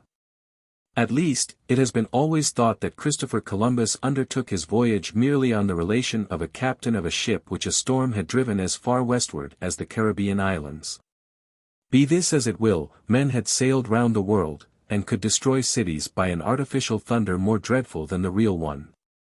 But, then, they were not acquainted with the circulation of the blood, the weight of the air, the laws of motion, light, the number of our planets, and a man who maintained a thesis on Aristotle's categories, on the universals apart re, or such like nonsense, was looked upon as a prodigy. The most astonishing, the most useful inventions, are not those which reflect the greatest honor on the human mind. It is to a mechanical instinct, which is found in many men, and not to true philosophy, that most arts owe their origin. The discovery of fire, the art of making bread, of melting and preparing metals, of building houses, and the invention of the shuttle, are infinitely more beneficial to mankind than printing or the sea compass, and yet these arts were invented by uncultivated, savage men. What a prodigious use the Greeks and Romans made afterwards of mechanics! Nevertheless, they believed that there were crystal heavens, that the stars were small lamps which sometimes fell into the sea, and one of their greatest philosophers, after long researches, found that the stars were so many flints which had been detached from the earth. In a word, no one before the Lord Bacon was acquainted with experimental philosophy, nor with the several physical experiments which have been made since his time. Scarce one of them but is hinted at in his work, and he himself had made several. He made a kind of pneumatic engine, by which he guessed the elasticity of the air. He approached, on all sides as it were, to the discovery of its weight, and had very near attained it, but some time after Torricelli seized upon his truth. In a little time experimental philosophy began to be cultivated on a sudden in most parts of Europe. It was a hidden treasure which the Lord Bacon had some notion of, and which all the philosophers, encouraged by his promises, endeavoured to dig up. But that which surprised me most was to read in his work, in express terms, the new attraction, the invention of which is ascribed to Sir Isaac Newton. We must search, says Lord Bacon, whether there may not be a kind of magnetic power which operates between the earth and heavy bodies, between the moon and the ocean, between the planets, and in another place he says, either heavy bodies must be carried towards the center of the earth, or must be reciprocally attracted by it. And in the latter case it is evident that the nearer bodies, in their falling, draw towards the earth, the stronger they will attract one another.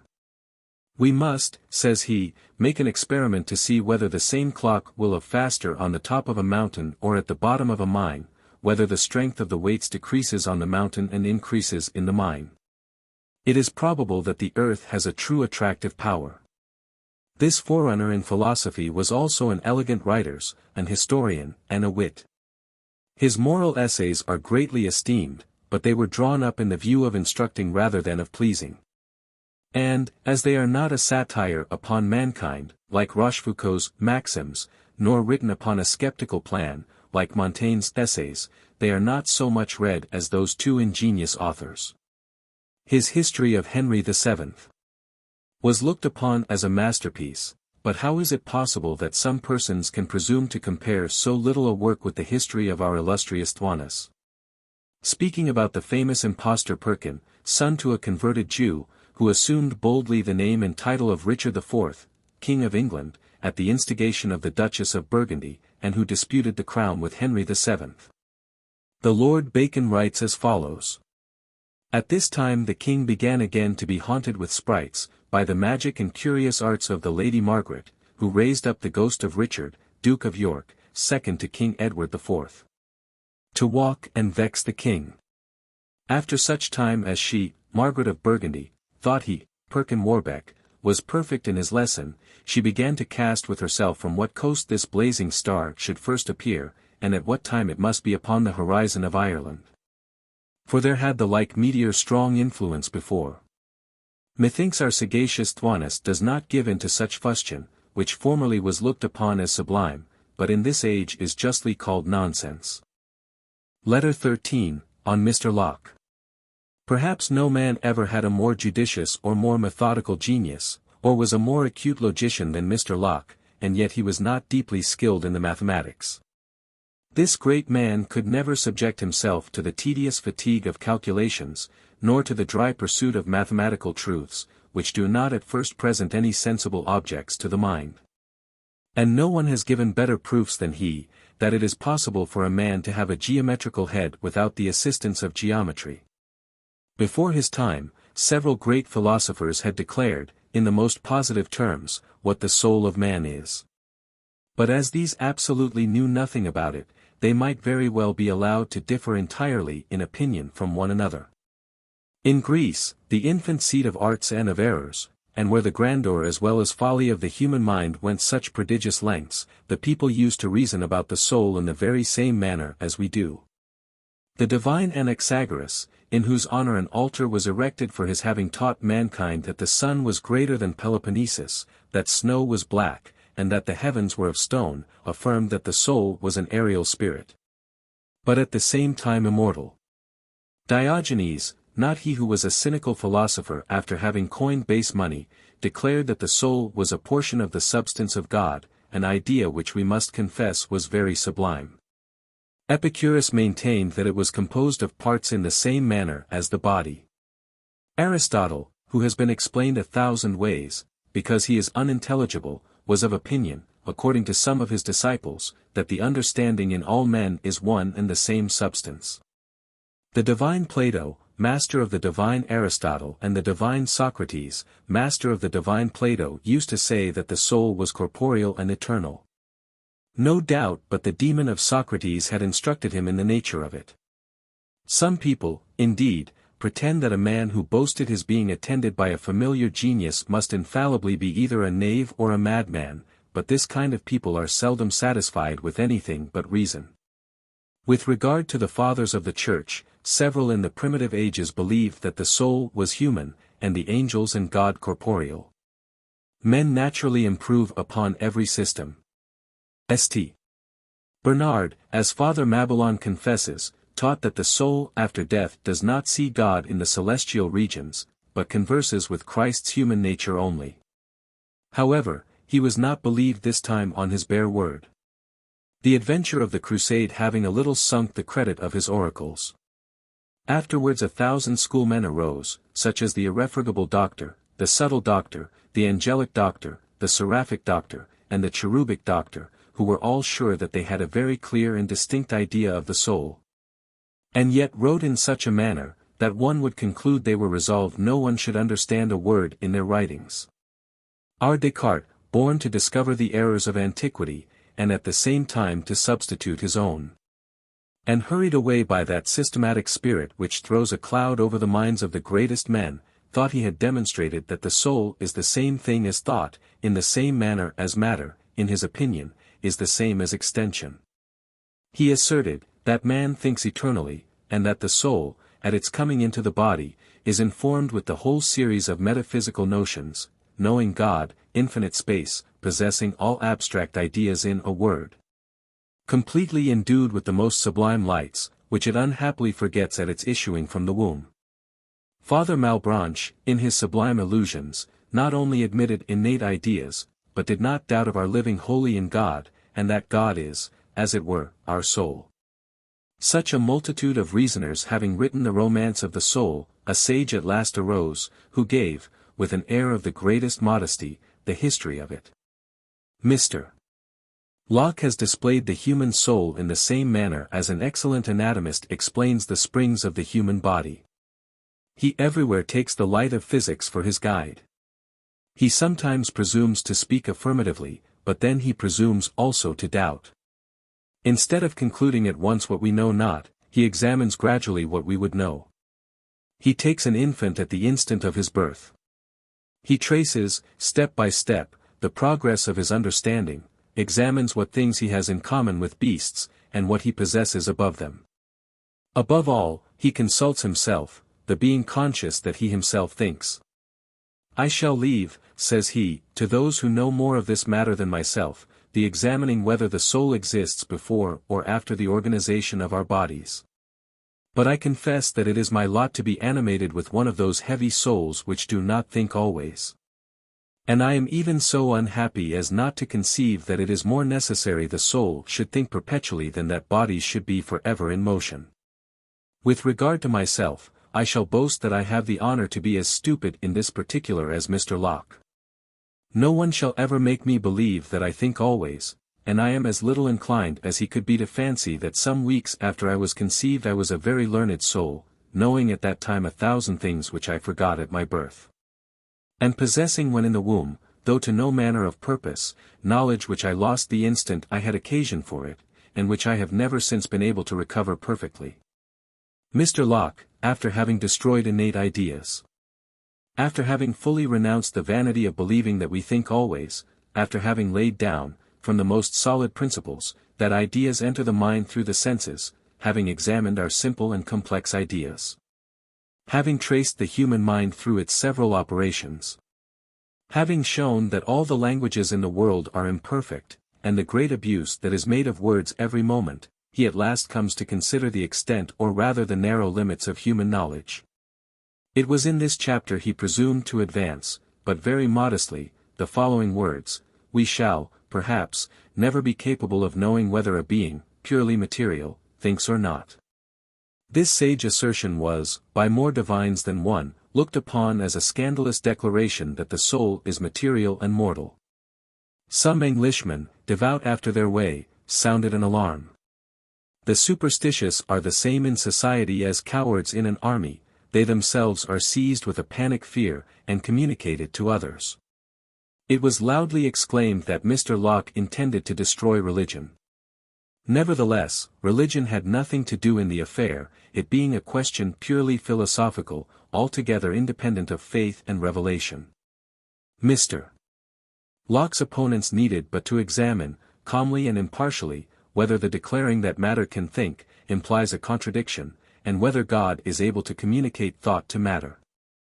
But divines are too apt to begin their declarations with saying that God is offended when people differ from them in opinion, in which they too much resemble the bad poets, who used to declare publicly that Boileau spake irreverently of Louis XIV.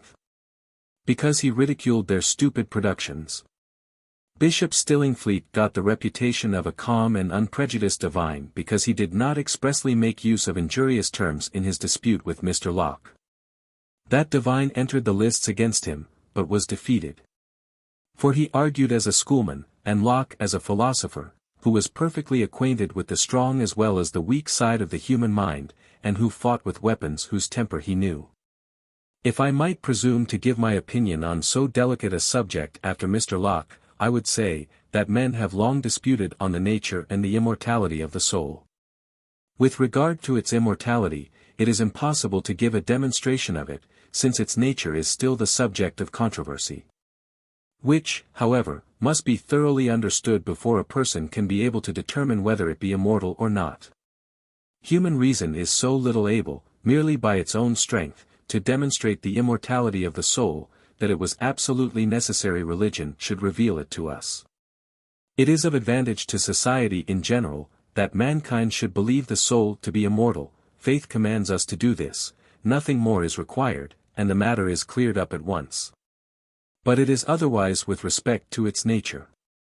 It is of little importance to religion, which only requires the soul to be virtuous, whatever substance it may be made of. It is a clock which is given us to regulate, but the artist has not told us of what materials the spring of this clock is composed. I am a body, and, I think, that's all I know of the matter. Shall I ascribe to an unknown cause, what I can so easily impute to the only second cause I am acquainted with? Here all the school philosophers interrupt me with their arguments, and declare that there is only extension and solidity in bodies, and that there they can have nothing but motion and figure. Now motion, figure, extension and solidity cannot form a thought, and consequently the soul cannot be matter.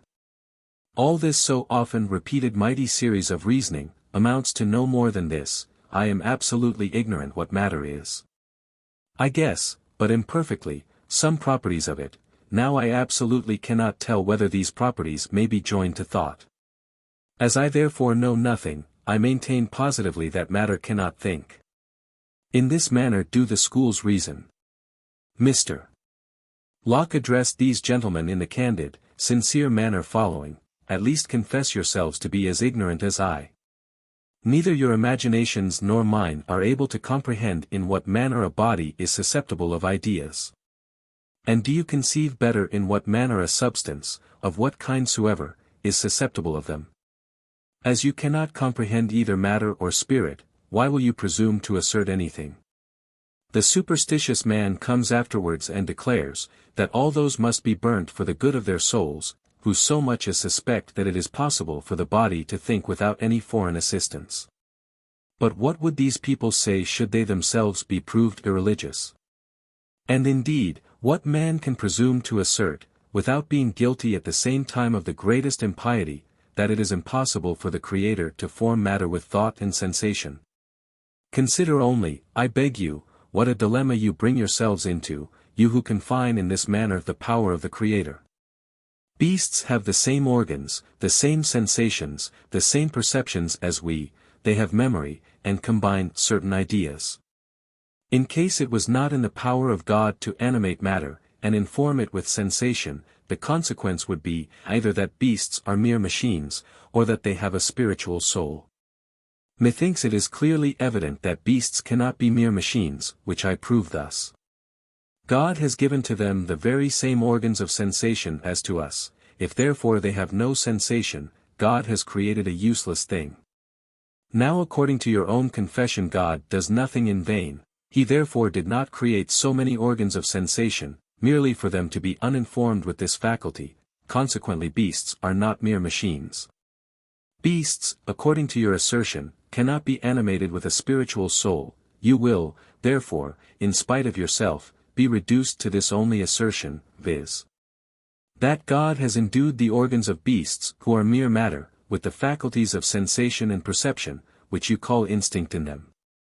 But why may not God, if he pleases, communicate to our more delicate organs, that faculty of feeling, perceiving, and thinking, which we call human reason? To whatever side you turn, you are forced to acknowledge your own ignorance, and the boundless power of the Creator. Exclaim therefore no more against the sage, the modest philosophy of Mr. Locke, which so far from interfering with religion, would have been used to demonstrate the truth of it, in case religion wanted any such support. For what philosophy can be of a more religious nature than that, which affirming nothing but what it conceives clearly, and conscious of its own weakness, declares that we must always have recourse to God in our examining of the first principles? Besides, we must not be apprehensive that any philosophical opinion will ever prejudice the religion of a country. Though our demonstrations clash directly with our mysteries, that is nothing to the purpose, for the latter are not less revered upon that account by our Christian philosophers, who know very well that the objects of reason and those of faith are of a very different nature. Philosophers will never form a religious sect, the reason of which is, their writings are not calculated for the vulgar, and they themselves are free from enthusiasm. If we divide mankind into 20 parts, it will be found that 19 of these consist of persons employed in manual labor, who will never know that such a man as Mr. Locke existed. In the remaining 20th part how few are readers! And among such as are so, 20 amuse themselves with romances to one who studies philosophy. The thinking part of mankind is confined to a very small number, and these will never disturb the peace and tranquillity of the world. Neither Montaigne, Locke, Bell, Spinoza, Hobbes, the Lord Shaftesbury, Collins, nor Toland lighted up the firebrand of discord in their countries. This has generally been the work of divines, who being at first puffed up with the ambition of becoming chiefs of a sect, soon grew very desirous of being at the head of a party. But what do I say? All the works of the modern philosophers put together will never make so much noise as even the dispute which arose among the Franciscans, merely about the fashion of their sleeves and of their cowls. Letter 14, on Descartes and Sir Isaac Newton. A Frenchman who arrives in London, will find philosophy, like everything else, very much changed there. He had left the world a plenum, and he now finds it a vacuum. At Paris the universe is seen composed of vortices of subtle matter, but nothing like it is seen in London. In France it is the pressure of the moon that causes the tides, but in England it is the sea that gravitates towards the moon. So that when you think that the moon should make it flood with us, those gentlemen fancy it should be ebb, which very unluckily cannot be proved. For to be able to do this, it is necessary the moon and the tides should have been inquired into at the very instant of the creation. You will observe farther, that the sun, which in France is said to have nothing to do in the affair, comes in here for very near a quarter of its assistance. According to your Cartesians, everything is performed by an impulsion, of which we have very little notion, and according to Sir Isaac Newton, it is by an attraction, the cause of which is as much unknown to us. At Paris you imagine that the earth is shaped like a melon, or of an oblique figure, at London it has an oblate one. A Cartesian declares that light exists in the air, but a Newtonian asserts that it comes from the sun in 6 minutes and a half. The several operations of your chemistry are performed by acids, alkalis and subtle matter, but attraction prevails even in chemistry among the English. The very essence of things is totally changed. You neither are agreed upon the definition of the soul, nor on that of matter. Descartes, as I observed in my last, maintains that the soul is the same thing with thought, and Mr. Locke has given a pretty good proof of the contrary. Descartes asserts farther, that extension alone constitutes matter, but Sir Isaac adds solidity to it. How furiously contradictory are these opinions! Non nostrum inter vos tantas componere lights. Virgil, Eclogue. 3. 'Tis not for us to end such great disputes. This famous Newton, this destroyer of the Cartesian system, died in March, anno 1727. His countrymen honored him in his lifetime, and interred him as though he had been a king who had made his people happy. The English read with the highest satisfaction, and translated into their tongue, the eulogium of Sir Isaac Newton, which M. de Fontenelle spoke in the Academy of Sciences. De Fontenelle presides as judge over philosophers, and the English expected his decision, as a solemn declaration of the superiority of the English philosophy over that of the French.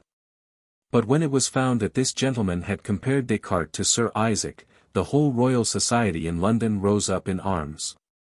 So far from acquiescing with Fontenelle's judgment, they criticized his discourse. And even several, who, however, were not the ablest philosophers in that body, were offended at the comparison, and for no other reason but because Descartes was a Frenchman. It must be confessed that these two great men differed very much in conduct, in fortune, and in philosophy. Nature had indulged Descartes with a shining and strong imagination, whence he became a very singular person both in private life and in his manner of reasoning.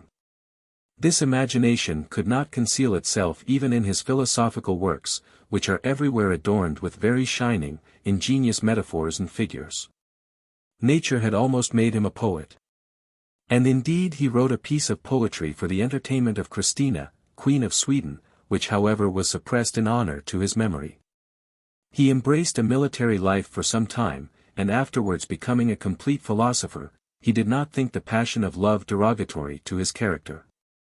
He had by his mistress a daughter called Francine, who died young, and was very much regretted by him. Thus he experienced every passion incident to mankind. He was a long time of opinion that it would be necessary for him to fly from the society of his fellow creatures, and especially from his native country, in order to enjoy the happiness of cultivating his philosophical studies in full liberty. Descartes was very right, for his contemporaries were not knowing enough to improve had enlightened his understanding, and were capable of little else than of giving him uneasiness.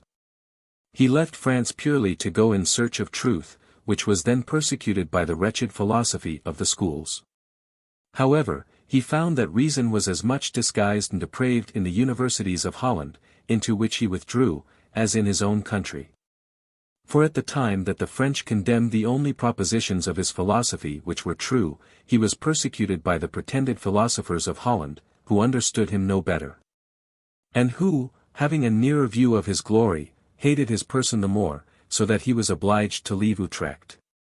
Descartes was injuriously accused of being an atheist, the last refuge of religious scandal, and he who had employed all the sagacity and penetration of his genius, in searching for new proofs of the existence of a God, was suspected to believe there was no such being. Such a persecution from all sides, must necessarily suppose a most exalted merit as well as a very distinguished reputation, and indeed he possessed both. Reason at that time darted a ray upon the world through the gloom of the schools, and the prejudices of popular superstition. At last his name spread so universally, that the French were desirous of bringing him back into his native country by rewards, and accordingly offered him an annual pension of 1,000 crowns. Upon these hopes Descartes returned to France. Paid the fees of his patent, which was sold at that time, but no pension was settled upon him. Thus disappointed, he returned to his solitude in North Holland, where he again pursued the study of philosophy, whilst the great Galileo, 80 years of age, was groaning in the prisons of the Inquisition. Only for having demonstrated the earth's motion. At last Descartes was snatched from the world in the flower of his age at Stockholm. His death was owing to a bad regimen, and he expired in the midst of some literati who were his enemies, and under the hands of a physician to whom he was odious. The progress of Sir Isaac Newton's life was quite different. He lived happy, and very much honored in his native country, to the age of 85 years. It was his peculiar felicity, not only to be born in a country of liberty, but in an age when all scholastic impertinences were banished from the world. Reason alone was cultivated, and mankind could only be his pupil, not his enemy. One very singular difference in the lives of these two great men is, that Sir Isaac, during the long course of years he enjoyed, was never sensible to any passion, was not subject to the common frailties of mankind.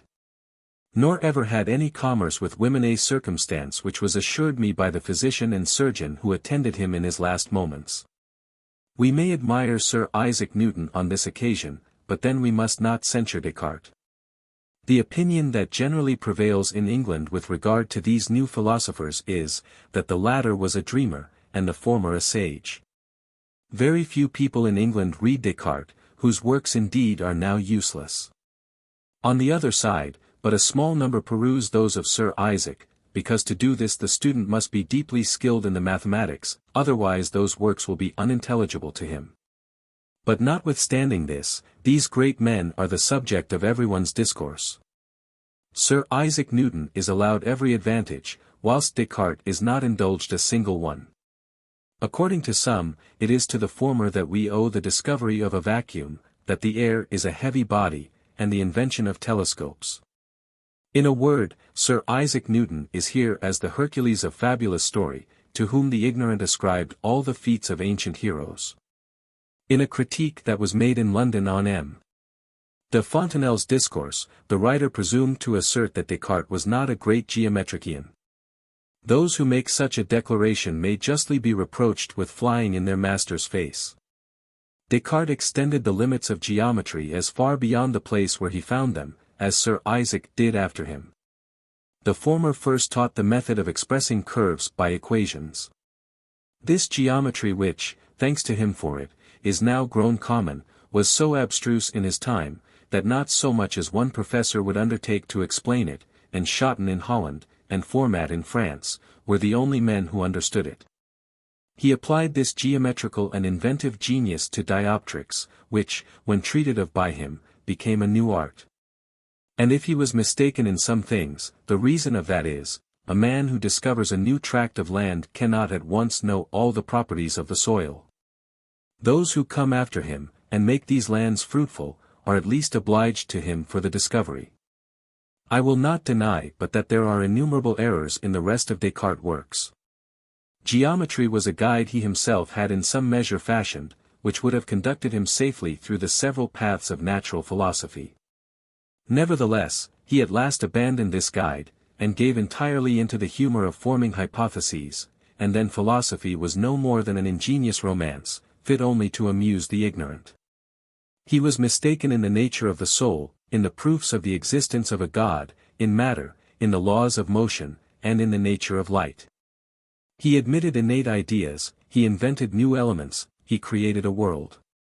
He made man according to his own fancy, and it is justly said, that the man of Descartes is, in fact, that of Descartes only, very different from the real one. He pushed his metaphysical errors so far, as to declare that 2 and 2 make 4 for no other reason but because God would have it so. However, it will not be making him too great a compliment if we affirm that he was valuable even in his mistakes. He deceived himself, but then it was at least in a methodical way. He destroyed all the absurd chimeras with which youth had been infatuated for 2,000 years. He taught his contemporaries how to reason, and enabled them to employ his own weapons against himself. If Descartes did not pay in good money, he however did great service in crying down that of a base alloy.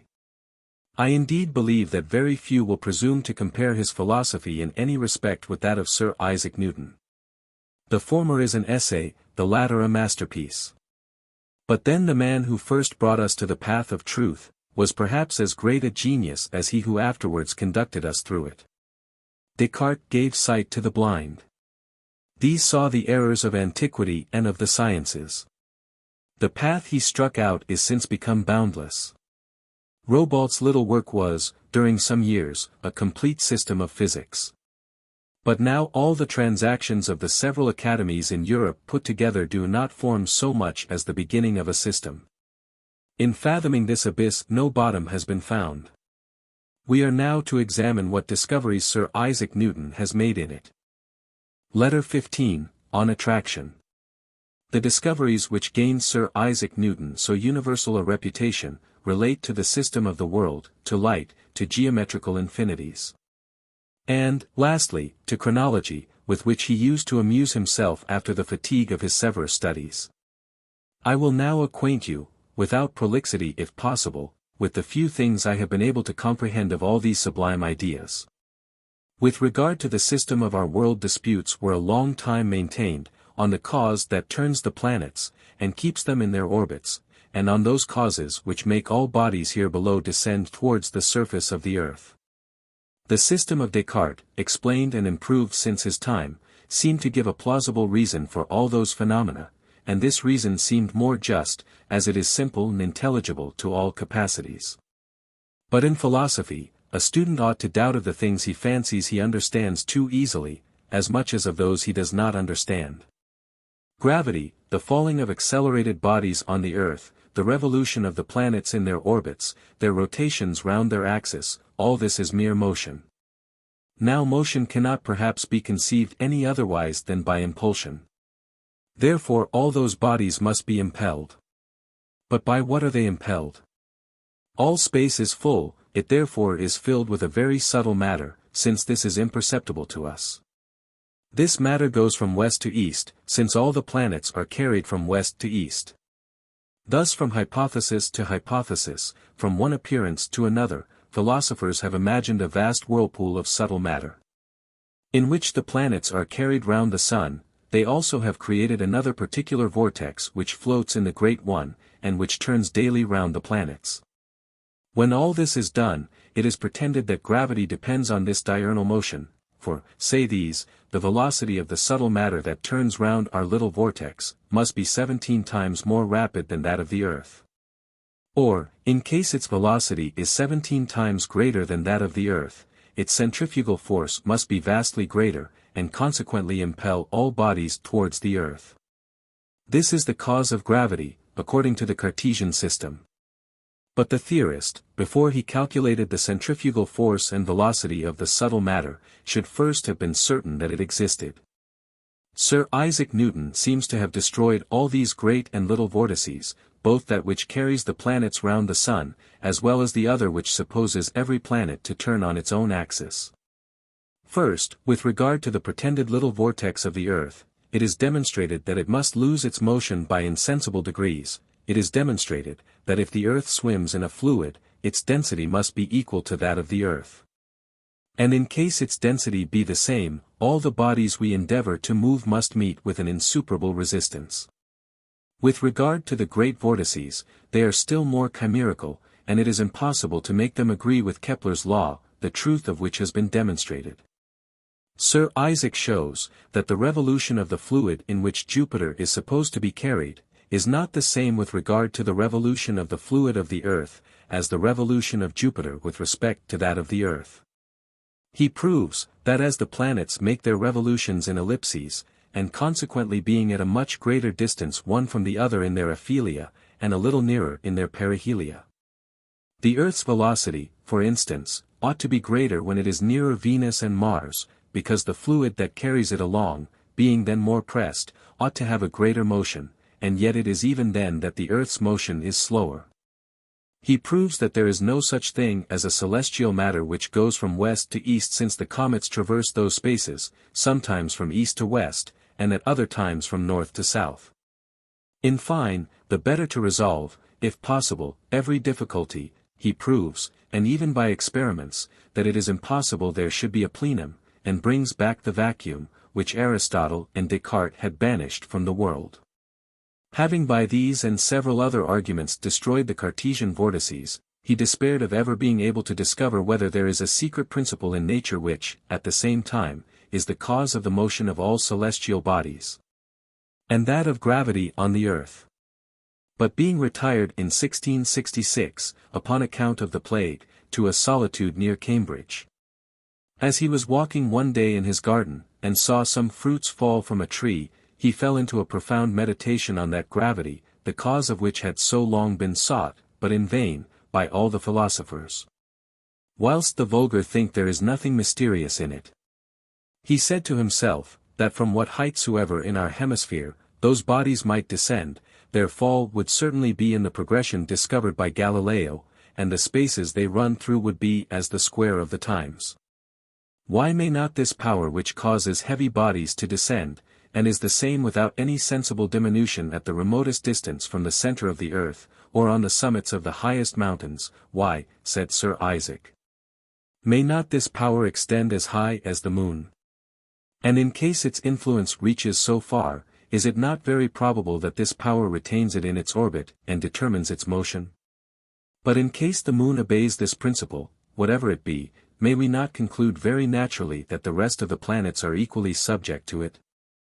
In case this power exists, which besides is proved, it must increase in an inverse ratio of the squares of the distances.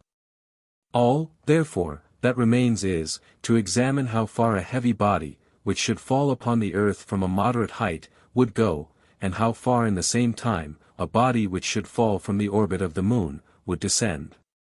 To find this, nothing is wanted but the measure of the earth, and the distance of the moon from it. Thus Sir Isaac Newton reasoned. But at that time the English had but a very imperfect measure of our globe, and depended on the uncertain supposition of mariners, who computed a degree to contain but 60 English miles, whereas it consists in reality of near 70. As this false computation did not agree with the conclusions which Sir Isaac intended to draw from them, he laid aside this pursuit. A half-learned philosopher, remarkable only for his vanity, would have made the measure of the earth agree, anyhow, with his system. Sir Isaac, however, chose rather to quit the researches he was then engaged in. But after Mr. Picard had measured the earth exactly, by tracing that meridian which redounds so much to the honor of the French, Sir Isaac Newton resumed his former reflections, and found his account in Mr. Picard's calculation. A circumstance which has always appeared wonderful to me, is that such sublime discoveries should have been made by the sole assistance of a quadrant and a little arithmetic. The circumference of the earth is 123,249,600 feet. This, among other things, is necessary to prove the system of attraction. The instant we know the earth's circumference, and the distance of the moon, we know that of the moon's orbit, and the diameter of this orbit. The moon performs its revolution in that orbit in 27 days, 7 hours, 43 minutes. It is demonstrated, that the moon in its mean motion makes 147,960 feet, of Paris, in a minute. It is likewise demonstrated, by a known theorem, that the central force which should make a body fall from the height of the moon, would make its velocity no more than 15 Paris feet in a minute of time. Now if the law by which bodies gravitate and attract one another in an inverse ratio to the squares of the distances be true, if the same power acts according to that law throughout all nature, it is evident that as the earth is 60 semi-diameters distant from the moon, a heavy body must necessarily fall, on the earth, 15 feet in the first second, and 54,000 feet in the first minute. Now a heavy body falls, in reality, 15 feet in the first second, and goes in the first minute 54,000 feet, which number is the square of 60 multiplied by 15. Bodies, therefore, gravitate in an inverse ratio of the squares of the distances. Consequently, what causes gravity on Earth, and keeps the moon in its orbit, is one and the same power. It being demonstrated that the moon gravitates on the Earth, which is the center of its particular motion, it is demonstrated that the Earth and the moon gravitate on the Sun, which is the center of their annual motion. The rest of the planets must be subject to this general law, and if this law exists, these planets must follow the laws which Kepler discovered. All these laws, all these relations are indeed observed by the planets with the utmost exactness. Therefore, the power of attraction causes all the planets to gravitate towards the Sun, in like manner as the moon gravitates towards our globe. Finally, as in all bodies reaction is equal to action, it is certain that the Earth gravitates also towards the moon, and that the Sun gravitates towards both. That every one of the satellites of Saturn gravitates towards the other four, and the other four towards it, all five towards Saturn, and Saturn towards all. That it is the same with regard to Jupiter. And that all these globes are attracted by the Sun, which is reciprocally attracted by them. This power of gravitation acts proportionably to the quantity of matter in bodies, a truth, which Sir Isaac has demonstrated by experiments. This new discovery has been of use to show that the Sun, the center of the planetary system, attracts them all in a direct ratio of their quantity of matter combined with their nearness. From hence Sir Isaac, rising by degrees to discoveries which seemed not to be formed for the human mind, is bold enough to compute the quantity of matter contained in the Sun and in every planet. And in this manner shows, from the simple laws of mechanics, that every celestial globe ought necessarily to be where it is placed. His bare principle of the laws of gravitation accounts for all the apparent inequalities in the course of the celestial globes. The variations of the moon are a necessary consequence of those laws. Moreover, the reason is evidently seen why the nodes of the moon perform their revolutions in 19 years, and those of the earth in about 26,000. The several appearances observed in the tides are also a very simple effect of this attraction. The proximity of the moon, when at the full, and when it is new, and its distance in the quadratures or quarters, combined with the action of the sun, exhibit a sensible reason why the ocean swells and sinks. After having shown by his sublime theory the course and inequalities of the planets, he subjects comets to the same law. The orbit of these fires, unknown for so great a series of years, which was the terror of mankind and the rock against which philosophy split, placed by Aristotle below the moon, and sent back by Descartes above the sphere of Saturn, is at last placed in its proper seat by Sir Isaac Newton. He proves that comets are solid bodies which move in the sphere of the sun's activity, and that they describe an ellipsis so very eccentric, and so near to parabolas, that certain comets must take up above 500 years in their revolution. The learned Dr. Halley is of opinion that the comet seen in 1680 is the same which appeared in Julius Caesar's time. This shows more than any other that comets are hard, opaque bodies. For it descended so near to the sun, as to come within a sixth part of the diameter of this planet from it, and consequently might have contracted a degree of heat 2,000 times stronger than that of red-hot iron, and would have been soon dispersed in vapor, had it not been a firm, dense body. The guessing the course of comets began then to be very much in vogue. The celebrated Bernoulli concluded by his system that the famous comet of 1680 would appear again the 17th of May, 1719. Not a single astronomer in Europe went to bed that night. However, they needed not to have broke their rest, for the famous comet never appeared. There is at least more cunning, if not more certainty, in fixing its return to so remote a distance as 575 years. As to Mr. Whiston, he affirmed very seriously that in the time of the deluge a comet overflowed the terrestrial globe. And he was so unreasonable as to wonder that people laughed at him for making such an assertion. The ancients were almost in the same way of thinking with Mr. Whiston, and fancied that comets were always the forerunners of some great calamity which was to befall mankind. Sir Isaac Newton, on the contrary, suspected that they are very beneficent, and that vapors exhale from them merely to nourish and vivify the planets, which imbibe in their course the several particles the sun has detached from the comets. An opinion which, at least, is more probable than the former. But this is not all. If this power of gravitation or attraction acts on all the celestial globes, it acts undoubtedly on the several parts of these globes. For in case bodies attract one another in proportion to the quantity of matter contained in them, it can only be in proportion to the quantity of their parts. And if this power is found in the whole, it is undoubtedly in the half, in the quarter, in the eighth part, and so on in infinitum.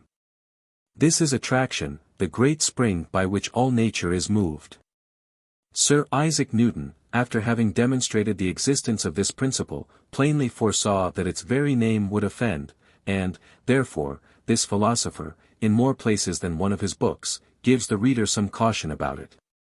He bids him beware of confounding this name with what the ancients called occult qualities, but to be satisfied with knowing that there is in all bodies a central force, which acts to the utmost limits of the universe, according to the invariable laws of mechanics. It is surprising, after the solemn protestations Sir Isaac made, that such eminent men as Mr. Sorin and M. de Fontenelle should have imputed to this great philosopher the verbal and chimerical way of reasoning of the Aristotelians. Mr. Sorin in the Memoirs of the Academy of 1709, and M. de Fontenelle in the very eulogium of Sir Isaac Newton. Most of the French, the learned and others, have repeated this reproach. These are forever crying out, why did he not employ the word impulsion, which is so well understood, rather than that of attraction, which is unintelligible? Sir Isaac might have answered these critics thus: first, you have as imperfect an idea of the word impulsion as of that of attraction. And in case you cannot conceive how one body tends towards the center of another body, neither can you conceive by what power one body can impel another. Secondly, I could not admit of impulsion. For to do this I must have known that a celestial matter was the agent. But so far from knowing that there is any such matter, I have proved it to be merely imaginary. Thirdly, I used the word attraction for no other reason but to express an effect which I discovered in nature, a certain and indisputable effect of an unknown principle, a quality inherent in matter, the cause of which persons of greater abilities that I can pretend to may, if they can, find out. What have you, then, taught us, will these people say further, and to what purpose are so many calculations to tell us what you yourself do not comprehend? I have taught you, may Sir Isaac rejoin, that all bodies gravitate towards one another in proportion to their quantity of matter. That these central forces alone keep the planets and comets in their orbits, and cause them to move in the proportion before set down. I demonstrate to you that it is impossible there should be any other cause which keeps the planets in their orbits than that general phenomenon of gravity. For heavy bodies fall on the earth according to the proportion demonstrated of central forces. And the planets finishing their course according to these same proportions, in case there were another power that acted upon all those bodies, it would either increase their velocity or change their direction. Now, not one of those bodies ever has a single degree of motion or velocity, or has any direction but what is demonstrated to be the effect of the central forces. Consequently it is impossible there should be any other principle. Give me leave once more to introduce Sir Isaac speaking. Shall he not be allowed to say, my case and that of the ancients is very different? These saw, for instance, water ascend in pumps, and said, the water rises because it abhors a vacuum. But with regard to myself, I am in the case of a man who should have first observed that water ascends in pumps, but should leave others to explain the cause of this effect. The anatomist, who first declared that the motion of the arm is owing to the contraction of the muscles, taught mankind an indisputable truth. But are they less obliged to him because he did not know the reason why the muscles contract? The cause of the elasticity of the air is unknown, but he who first discovered this spring performed a very signal service to natural philosophy. The spring that I discovered was more hidden and more universal, and for that very reason mankind ought to thank me the more. I have discovered a new property of matter, one of the secrets of the Creator, and have calculated and discovered the effects of it. After this, shall people quarrel with me about the name I give it? Vortices may be called an occult quality because their existence was never proved. Attraction, on the contrary, is a real thing because its effects are demonstrated, and the proportions of it are calculated. The cause of this cause is among the arcana of the Almighty. Proceeds Huck, Eden non amplius. Thus far shalt thou go, and no farther. Letter 16, on Sir Isaac Newton's Optics. The philosophers of the last age found out a new universe, and a circumstance which made its discovery more difficult was that no one had so much as suspected its existence. The most sage and judicious were of opinion that it was a frantic rashness to dare so much as to imagine that it was possible to guess the laws by which the celestial bodies move and the manner how light acts. Galileo, by his astronomical discoveries, Kepler, by his calculation, Descartes, at least, in his dioptrics, and Sir Isaac Newton, in all his works, severally saw the mechanism of the springs of the world. The geometricians have subjected infinity to the laws of calculation. The circulation of the blood in animals, and of the sap in vegetables, have changed the face of nature with regard to us. A new kind of existence has been given to bodies in the air pump. By the assistance of telescopes bodies have been brought nearer to one another. Finally, the several discoveries which Sir Isaac Newton has made on light are equal to the boldest things which the curiosity of man could expect after so many philosophical novelties. Till Antonio de Dominis the rainbow was considered as an inexplicable miracle. This philosopher guessed that it was a necessary effect of the sun and rain. Descartes gained immortal fame by his mathematical explication of this so natural a phenomenon. He calculated the reflections and refractions of light in drops of rain. And his sagacity on this occasion was at that time looked upon as next to divine. But what would he have said had it been proved to him that he was mistaken in the nature of light? That he had not the least reason to maintain that it is a globular body? That it is false to assert that this matter, spreading itself through the whole, waits only to be projected forward by the sun, in order to be put in action, in like manner as a long staff acts at one end when pushed forward by the other. That light is certainly darted by the sun. In fine, that light is transmitted from the sun to the earth in about 7 minutes through a cannonball, which were not to lose any of its velocity, could not go that distance in less than 25 years. How great would have been his astonishment had he been told that light does not reflect directly by impinging against the solid parts of bodies, that bodies are not transparent when they have large pores. And that a man should arise who would demonstrate all these paradoxes, and anatomize a single ray of light with more dexterity than the ablest artist dissects a human body. This man is come. Sir Isaac Newton has demonstrated to the eye, by the bare assistance of the prism, that light is a composition of colored rays, which, being united, form white color. A single ray is by him divided into 7, which all fall upon a piece of linen, or a sheet of white paper, in their order, one above the other, and at unequal distances. The first is red, the second orange, the third yellow, the fourth green, the fifth blue, the sixth indigo, the seventh a violet purple. Each of these rays, transmitted afterwards by 100 other prisms, will never change the color it bears.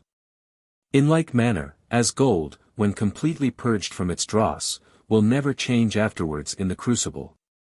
As a superabundant proof that each of these elementary rays has inherently in itself that which forms its color to the eye, take a small piece of yellow wood, for instance, and set it in the ray of a red color.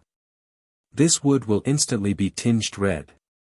But set it in the ray of a green color, it assumes a green color, and so of all the rest. From what cause, therefore, do colors arise in nature? It is nothing but the disposition of bodies to reflect the rays of a certain order and to absorb all the rest. What, then, is this secret disposition? Sir Isaac Newton demonstrates that it is nothing more than the density of the small constituent particles of which a body is composed. And how is this reflection performed? It was supposed to arise from the rebounding of the rays, in the same manner as a ball on the surface of a solid body. But this is a mistake, for Sir Isaac taught the astonished philosophers that bodies are opaque for no other reason but because their pores are large, that light reflects on our eyes from the very bosom of those pores. That the smaller the pores of a body are the more such a body is transparent. Thus paper, which reflects the light when dry, transmits it when oiled, because the oil, by filling its pores, makes them much smaller. It is there that examining the vast porosity of bodies, every particle having its pores, and every particle of those particles having its own, he shows we are not certain that there is a cubic inch of solid matter in the universe. So far are we from conceiving what matter is. Having thus divided, as it were, light into its elements, and carried the sagacity of his discoveries so far as to prove the method of distinguishing compound colors from such as are primitive, he shows that these elementary rays, separated by the prism, are ranged in their order for no other reason but because they are refracted in that very order. And it is this property, unknown till he discovered it, of breaking or splitting in this proportion, it is this unequal refraction of rays, this power of refracting the red less than the orange color, and which he calls the different refrangibility. The most reflexible rays are the most refrangible, and from hence he evinces that the same power is the cause both of the reflection and refraction of light. But all these wonders are merely but the opening of his discoveries. He found out the secret to see the vibrations or fits of light which come and go incessantly, and which either transmit light or reflect it, according to the density of the parts they meet with. He has presumed to calculate the density of the particles of air necessary between two glasses, the one flat, the other convex on one side, set one upon the other, in order to operate such a transmission or reflection, or to form such and such a color. From all these combinations he discovers the proportion in which light acts on bodies and bodies act on light. He saw light so perfectly, that he has determined to what degree of perfection the art of increasing it, and of assisting our eyes by telescopes, can be carried. Descartes, from a noble confidence that was very excusable, considering how strongly he was fired at the first discoveries he made in an art which he almost first found out, Descartes, I say, hoped to discover in the stars, by the assistance of telescopes, objects as small as those we discern upon the earth. But Sir Isaac has shown that dioptric telescopes cannot be brought to a greater perfection, because of that refraction, and of that very refrangibility, which at the same time that they bring objects nearer to us, scatter too much the elementary rays. He has calculated in these glasses the proportion of the scattering of the red and of the blue rays. And proceeding so far as to demonstrate things which were not supposed even to exist, he examines the inequalities which arise from the shape or figure of the glass, and that which arises from the refrangibility. He finds that the object glass of the telescope being convex on one side and flat on the other, in case the flat side be turned towards the object, the error which arises from the construction and position of the glass is above 5,000 times less than the error which arises from the refrangibility. And, therefore, that the shape or figure of the glasses is not the cause why telescopes cannot be carried to a greater perfection, but arises wholly from the nature of light. For this reason he invented a telescope, which discovers objects by reflection, and not by refraction. Telescopes of this new kind are very hard to make, and their use is not easy. But, according to the English, a reflective telescope of but 5 feet has the same effect as another of 100 feet in length. Letter 17, on Infinites in Geometry, and Sir Isaac Newton's Chronology. The labyrinth and abyss of infinity is also a new course Sir Isaac Newton has gone through, and we are obliged to him for the clue, by whose assistance we are enabled to trace its various windings. Descartes got the start of him also in this astonishing invention. He advanced with mighty steps in his geometry, and was arrived at the very borders of infinity, but went not farther. Dr. Wallace, about the middle of the last century, was the first who reduced a fraction by a perpetual division to an infinite series. The Lord Brouncker employed this series to square the hyperbola. Mercator published a demonstration of this quadrature. Much about which time Sir Isaac Newton, being then 23 years of age, had invented a general method, to perform on all geometrical curves what had just before been tried on the hyperbola. It is to this method of subjecting everywhere infinity to algebraical calculations, that the name is given of differential calculations or of fluxions and integral calculation. It is the art of numbering and measuring exactly a thing whose existence cannot be conceived. And, indeed, would you not imagine that a man laughed at you who should declare that there are lines infinitely great which form an angle infinitely little? That a right line, which is a right line so long as it is finite, by changing infinitely little its direction, becomes an infinite curve, and that a curve may become infinitely less than another curve.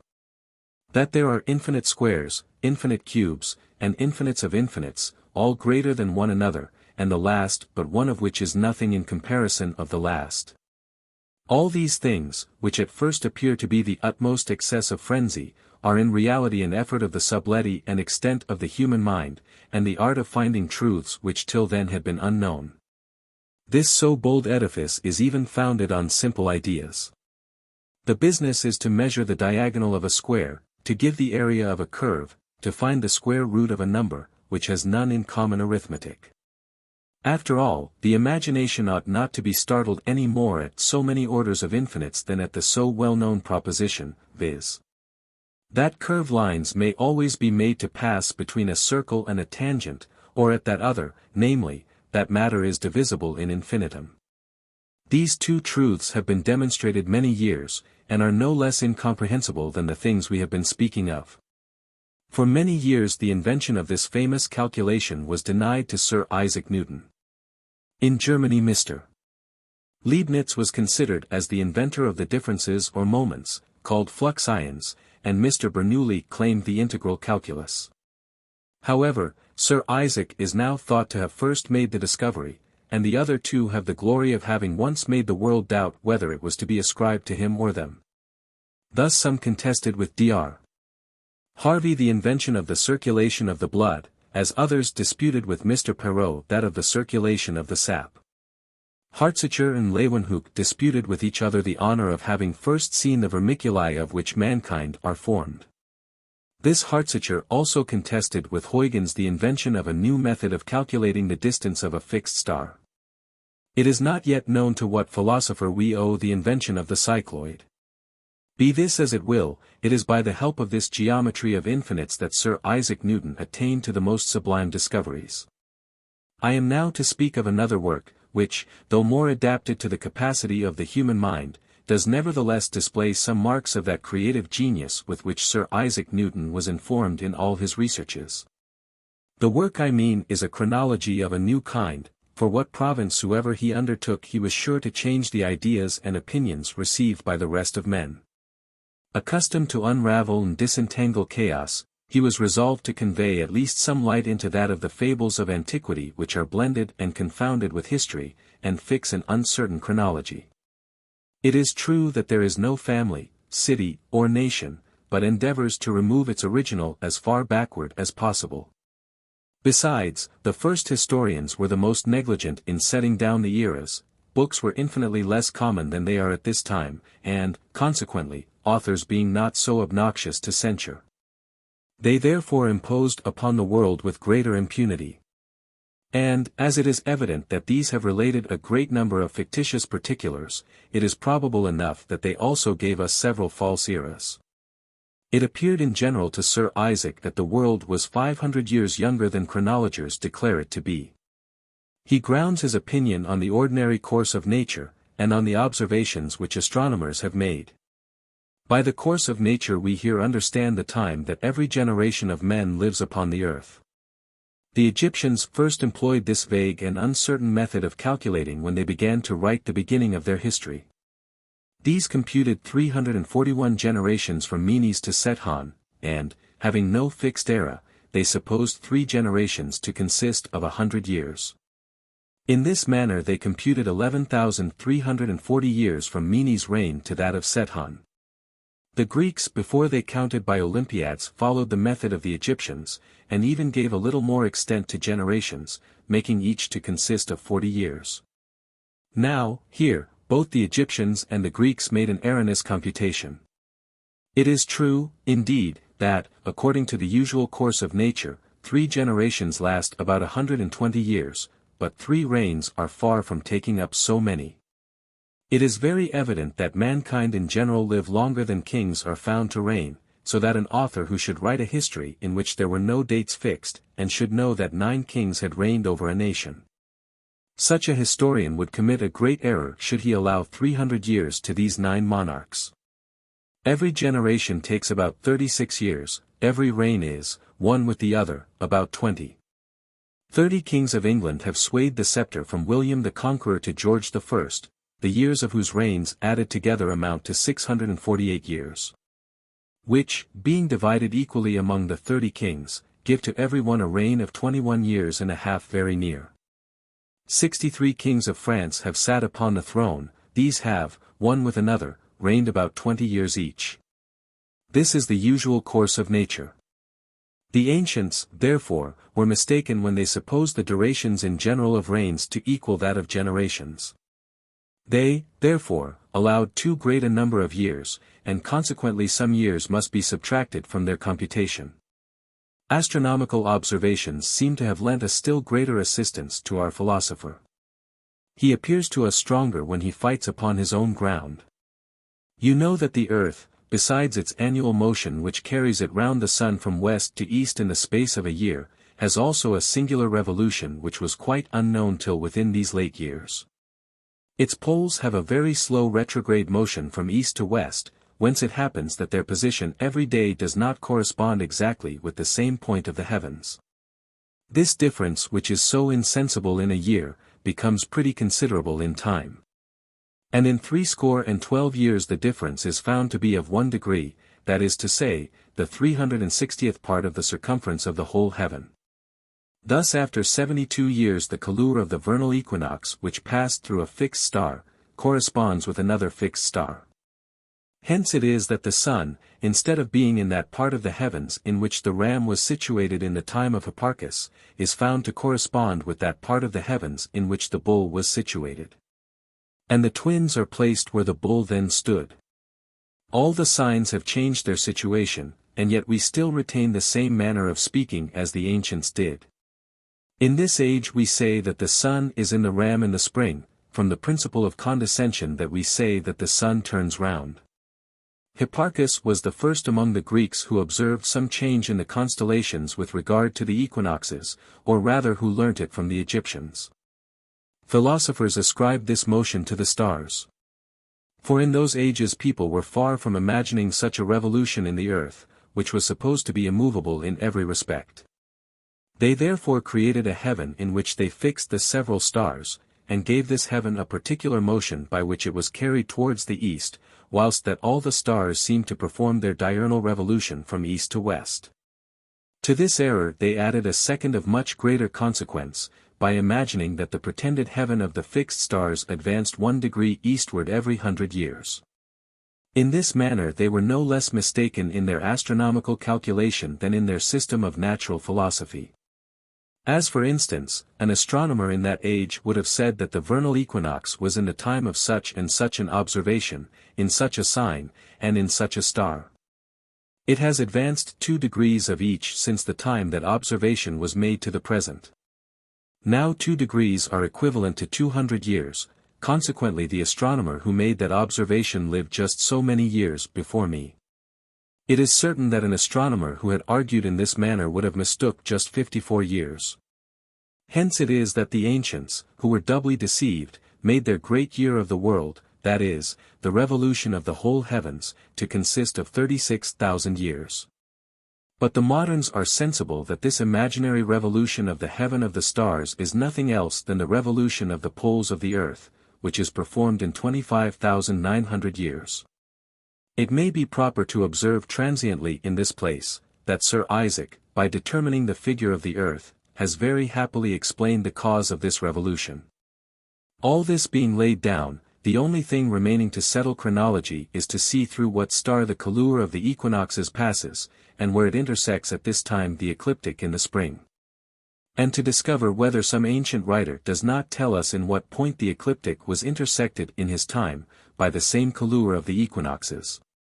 Clemens Alexandrinus informs us, that Chiron, who went with the Argonauts, observed the constellations at the time of that famous expedition, and fixed the vernal equinox to the middle of the Ram, the autumnal equinox to the middle of Libra, our summer solstice to the middle of Cancer, and our winter solstice to the middle of Capricorn. A long time after the expedition of the Argonauts, and a year before the Peloponnesian War, Methon observed that the point of the summer solstice passed through the 8th degree of Cancer. Now every sign of the zodiac contains 30 degrees. In Chiron's time, the solstice was arrived at the middle of the sign, that is to say to the 15th degree. A year before the Peloponnesian War it was at the 8th, and therefore it had retarded 7 degrees. A degree is equivalent to 72 years. Consequently, from the beginning of the Peloponnesian War to the expedition of the Argonauts, there is no more than an interval of 7 times 72 years, which make 504 years, and not 700 years. As the Greeks computed. Thus in comparing the position of the heavens at this time with their position in that age, we find that the expedition of the Argonauts ought to be placed about 900 years before Christ, and not about 1400. And consequently that the world is not so old by 500 years as it was generally supposed to be. By this calculation all the eras are drawn nearer, and the several events are found to have happened later than is computed. I don't know whether this ingenious system will be favorably received, and whether these notions will prevail so far with the learned, as to prompt them to reform the chronology of the world. Perhaps these gentlemen would think it too great a condescension to allow one and the same man the glory of having improved natural philosophy, geometry, and history. This would be a kind of universal monarchy, with which the principle of self-love that is in man will scarce suffer him to indulge his fellow creature. And, indeed, at the same time that some very great philosophers attacked Sir Isaac Newton's attractive principle, others fell upon his chronological system. Time, that should discover to which of these the victory is due, may perhaps only leave the dispute still more undetermined. Letter 18, on Tragedy. The English as well as the Spaniards were possessed of theatres at a time when the French had no more than moving, itinerant stages. Shakespeare, who was considered as the Corneille of the first-mentioned nation, was pretty nearly contemporary with Lope de Vega, and he created, as it were, the English theatre. Shakespeare boasted a strong fruitful genius. He was natural and sublime, but had not so much as a single spark of good taste, or knew one rule of the drama. I will now hazard a random, but, at the same time, true reflection, which is, that the great merit of this dramatic poet has been the ruin of the English stage.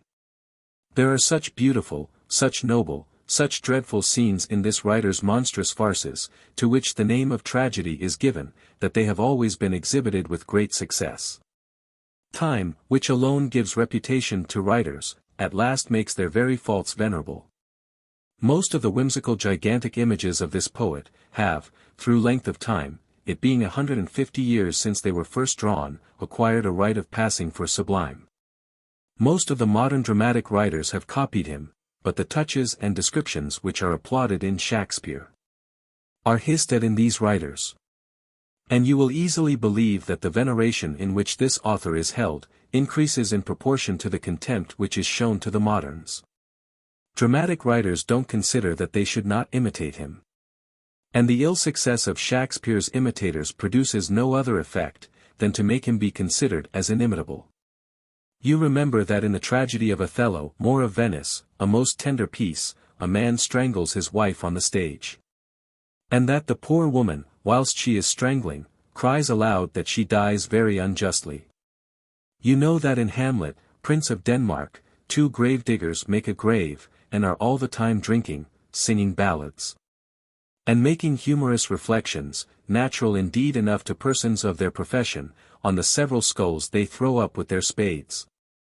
But a circumstance which will surprise you is, that this ridiculous incident has been imitated in the reign of King Charles II, which was that of politeness, and the golden age of the liberal arts.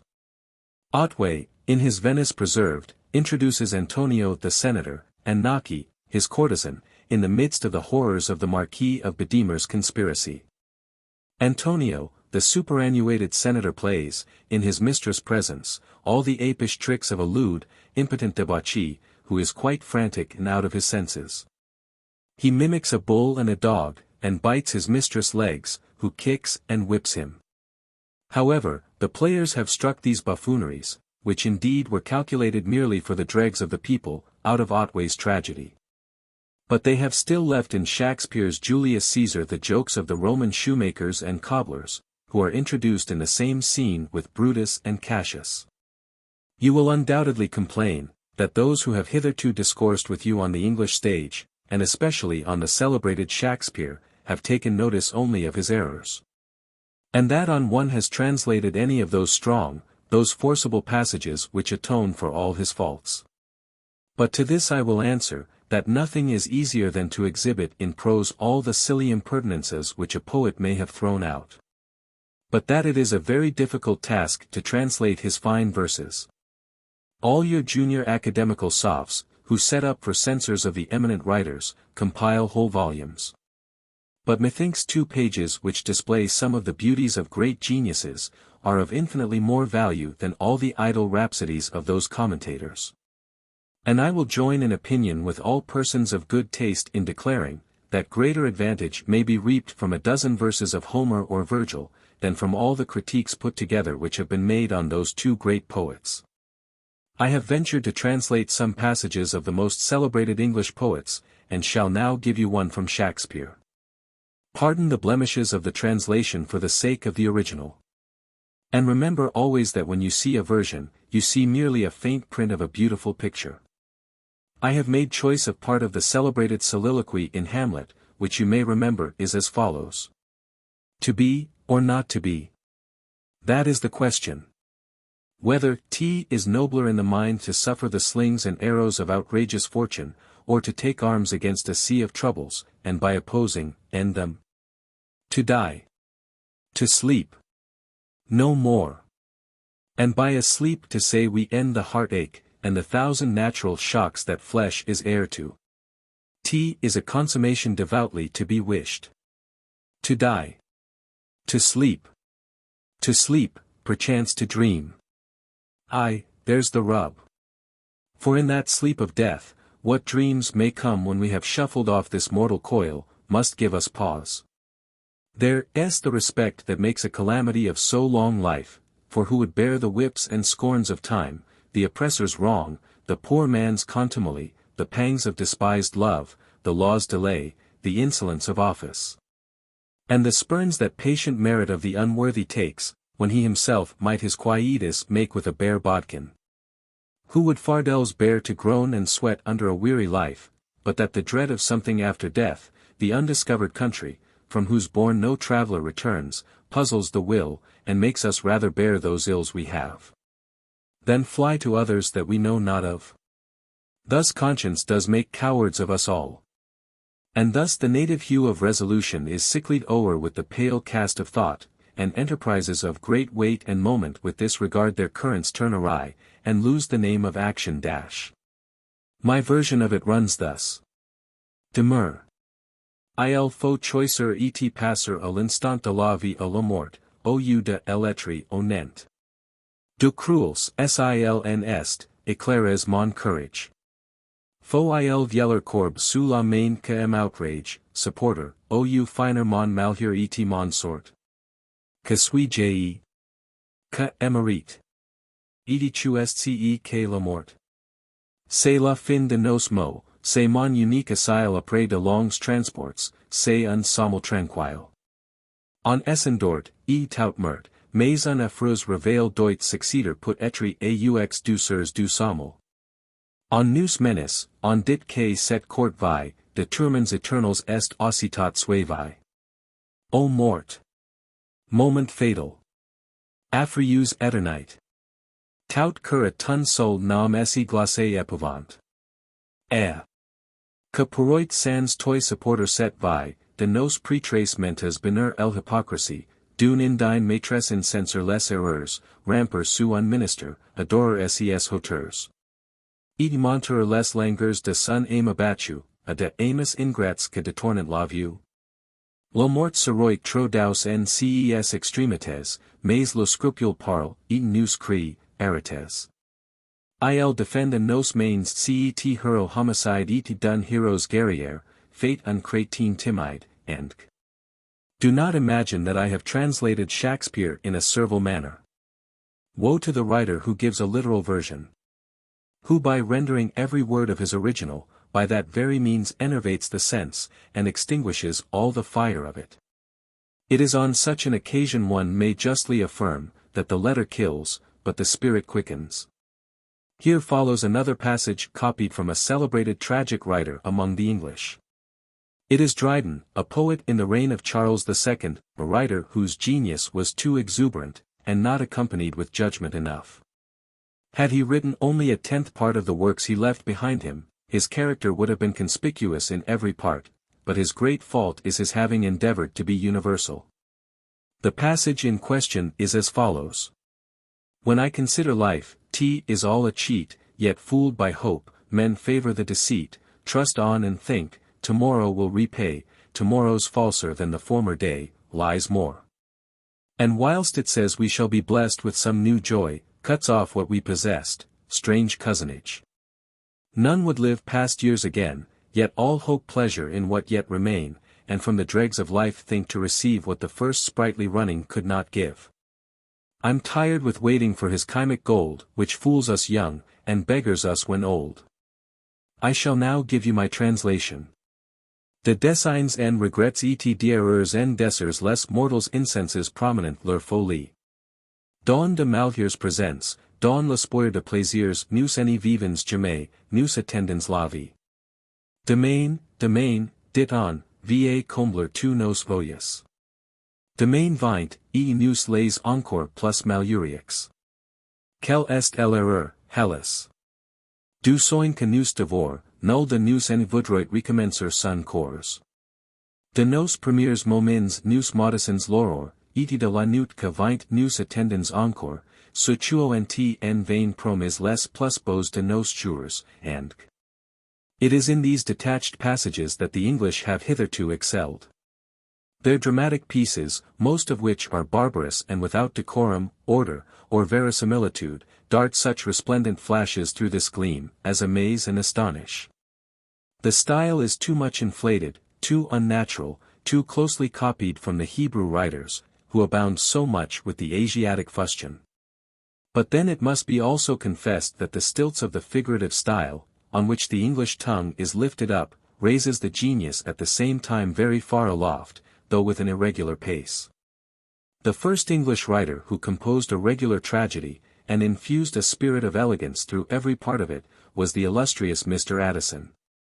His Cato is a masterpiece, both with regard to the diction and to the beauty and harmony of the numbers. The character of Cato is, in my opinion, vastly superior to that of Cornelia in the Pompey of Corneille, for Cato is great without anything like fustian, and Cornelia, who besides is not a necessary character, tends sometimes to bombast. Mr. Addison's Cato appears to me the greatest character that was ever brought upon any stage, but then the rest of them do not correspond to the dignity of it, and this dramatic piece, so excellently well writ, is disfigured by a dull love plot, which spreads a certain languor over the whole, that quite murders it.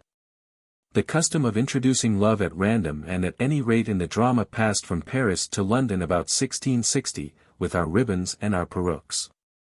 The ladies who adorn the theatrical circle there, in like manner as in this city will suffer love only to be the theme of every conversation.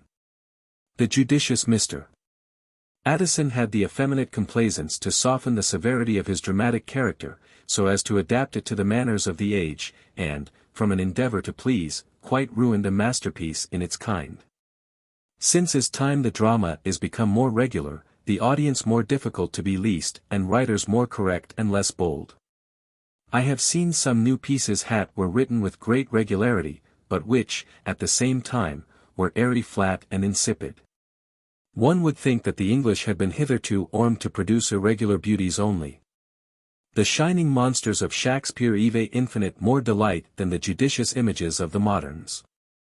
Hitherto the poetical genius of the English resembles a tufted tree planted by the hand of nature, that throws out 1,000 branches at random, and spreads neatly, but with great vigor. It dies if you attempt to force its nature, and to lop and dress it in the same manner as the trees of the garden of Marly. Letter 19, on Comedy. I am surprised that the judicious and ingenious Mr. Demiault, who has published some letters on the English and French nations, should have confined himself, in treating of comedy, merely to censure Shadwell the comic writer.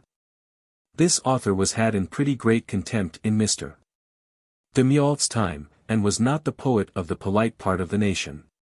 His dramatic pieces, which pleased some time in acting, were despised by all persons of taste, and might be compared to many plays which I have seen France, that drew crowds to the playhouse, at the same time that they were intolerable to read. And of which it might be said, that the whole city of Paris exploded them, and yet all flocked to see them represented on the stage. Methinks Mr. Demiault should have mentioned an excellent comic writer, living when he was in England, I mean Mr. Wycherley, who was a long time known publicly to be happy in the good graces of the most celebrated mistress of King Charles II. This gentleman, who passed his life among persons of the highest distinction, was perfectly well acquainted with their lives and their follies, and painted them with the strongest pencil, and in the truest colors. He has drawn a misanthrope or man-hater, in imitation of that of Molière. All Wycherley's strokes are stronger and bolder than those of our misanthrope, but then they are less delicate, and the rules of decorum are not so well observed in this play. The English writer has corrected the only defect that is in Molière's comedy, the thinness of the plot, which also is so disposed that the characters in it do not enough raise our concern. The English comedy affects us, and the contrivance of the plot is very ingenious, but at the same time it is too bold for the French manners. The fable is this: a captain of a man of war, who is very brave, open-hearted, and inflamed with a spirit of contempt for all mankind, has a prudent, sincere friend, whom he yet is suspicious of, and a mistress that loves him with the utmost excess of passion. The captain, so far from returning her love, will not even condescend to look upon her, but confides entirely in a false friend, who is the most worthless wretch living. At the same time he has given his heart to a creature, who is the greatest coquette and the most perfidious of her sex, and he is so credulous as to be confident she is Penelope, and his false friend Acato. He embarks on board his ship in order to go and fight the Dutch, having left all his money, his jewels, and everything he had in the world to this virtuous creature, whom at the same time he recommends to the care of his supposed faithful friend. Nevertheless the real man of honor, whom he suspects so unaccountably, goes on board the ship with him, and the mistress, on whom he would not bestow so much as one glance, disguises herself in the habit of a page, and is with him the whole voyage. Without his once knowing that she is of a sex different from that she attempts to pass for, which, by the way, is not overnatural. The captain, having blown up his own ship in an engagement, returns to England abandoned and undone, accompanied by his page and his friend, without knowing the friendship of the one or the tender passion of the other. Immediately he goes to the jewel among women, how he expected had preserved her fidelity to him and the treasure he had left in her hands. He meets with her indeed, but married to the honest knave in whom he had reposed so much confidence, and finds she had acted as treacherously with regard to the casket he had entrusted her with. The captain can scarce think it possible that a woman of virtue and honor can act so vile a part, but to convince him still more of the reality of it, this very worthy lady falls in love with the little page, and will force him to her embraces. But as it is requisite justice should be done, and that in a dramatic piece virtue ought to be rewarded and vice punished, it is at last found that the captain takes his page's place and lies with his faithless mistress. Cuckolds his treacherous friend, thrusts his sword through his body, recovers his casket, and marries his page. You will observe that this play is also larded with a petulant, litigious old woman, a relation of the captain, who is the most comical character that was ever brought upon the stage. Wycherley has also copied from Molière another play, of as singular and bold a cast, which is a kind of école de femmes, or school for married women. The principal character in this comedy Ison Horner, a sly fortune hunter, and the terror of all the city husbands. This fellow, in order to play a surer game, causes a report to be spread, that in his last illness, the surgeons had found it necessary to have him made a eunuch. Upon his appearing in this noble character, all the husbands in town flocked to him with their wives, and now poor Horner is only puzzled about his choice. However, he gives the preference particularly to a little female peasant, a very harmless, innocent creature, who enjoys a fine flush of health, and cuckolds her husband with a simplicity that has infinitely more merit than the witty malice of the most experienced ladies. This play cannot indeed be called the school of good morals, but it is certainly the school of wit and true humor. Sir John Vanbrugh has written several comedies, which are more humorous than those of Mr. Wycherley, but not so ingenious. Sir John was a man of pleasure, and likewise a poet and an architect.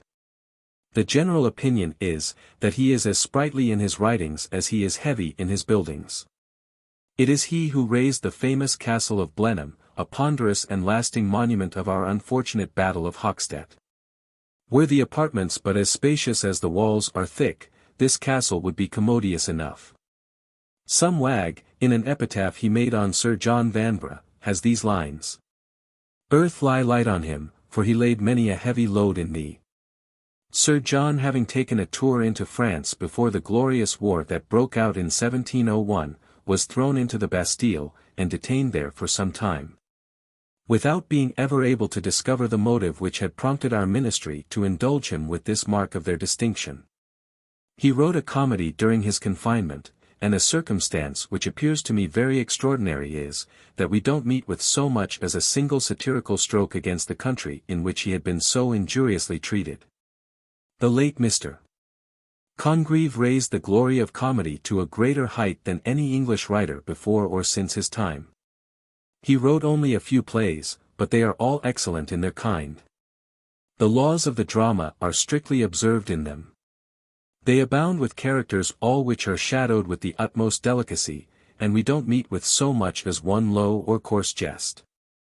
The language is everywhere that of men of honor, but their actions are those of knaves, a proof that he was perfectly well acquainted with human nature, and frequented what we call polite company. He was infirm and come to the verge of life when I knew him. Mr. Congreve had one defect, which was his entertaining too mean an idea of his first profession, that of a writer, though it was to this he owed his fame and fortune. He spoke of his works as of trifles that were beneath him, and hinted to me, in our first conversation, that I should visit him upon no other footing than that of a gentleman who led a life of plainness and simplicity. I answered, that had he been so unfortunate as to be a mere gentleman, I should never have come to see him, and I was very much disgusted at so unseasonable a piece of vanity. Mr. Congreve's comedies are the most witty and regular, those of Sir John Vanbrugh most gay and humorous, and those of Mr. Wycherley have the greatest force and spirit. It may be proper to observe that these fine geniuses never spoke disadvantageously of Molière, and that none but the contemptible writers among the English have endeavoured to lessen the character of that great comic poet.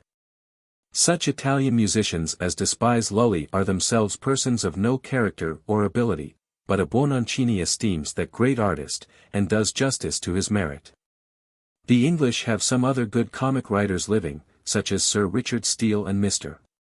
Cibber, who is an excellent player, and also poet laureate, a title which, how ridiculous soever it may be thought, is yet worth 1,000 crowns a year, besides some considerable privileges, to the person who enjoys it.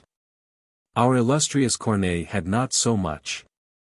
To conclude, don't desire me to descend to particulars with regard to these English comedies, which I am so fond of applauding.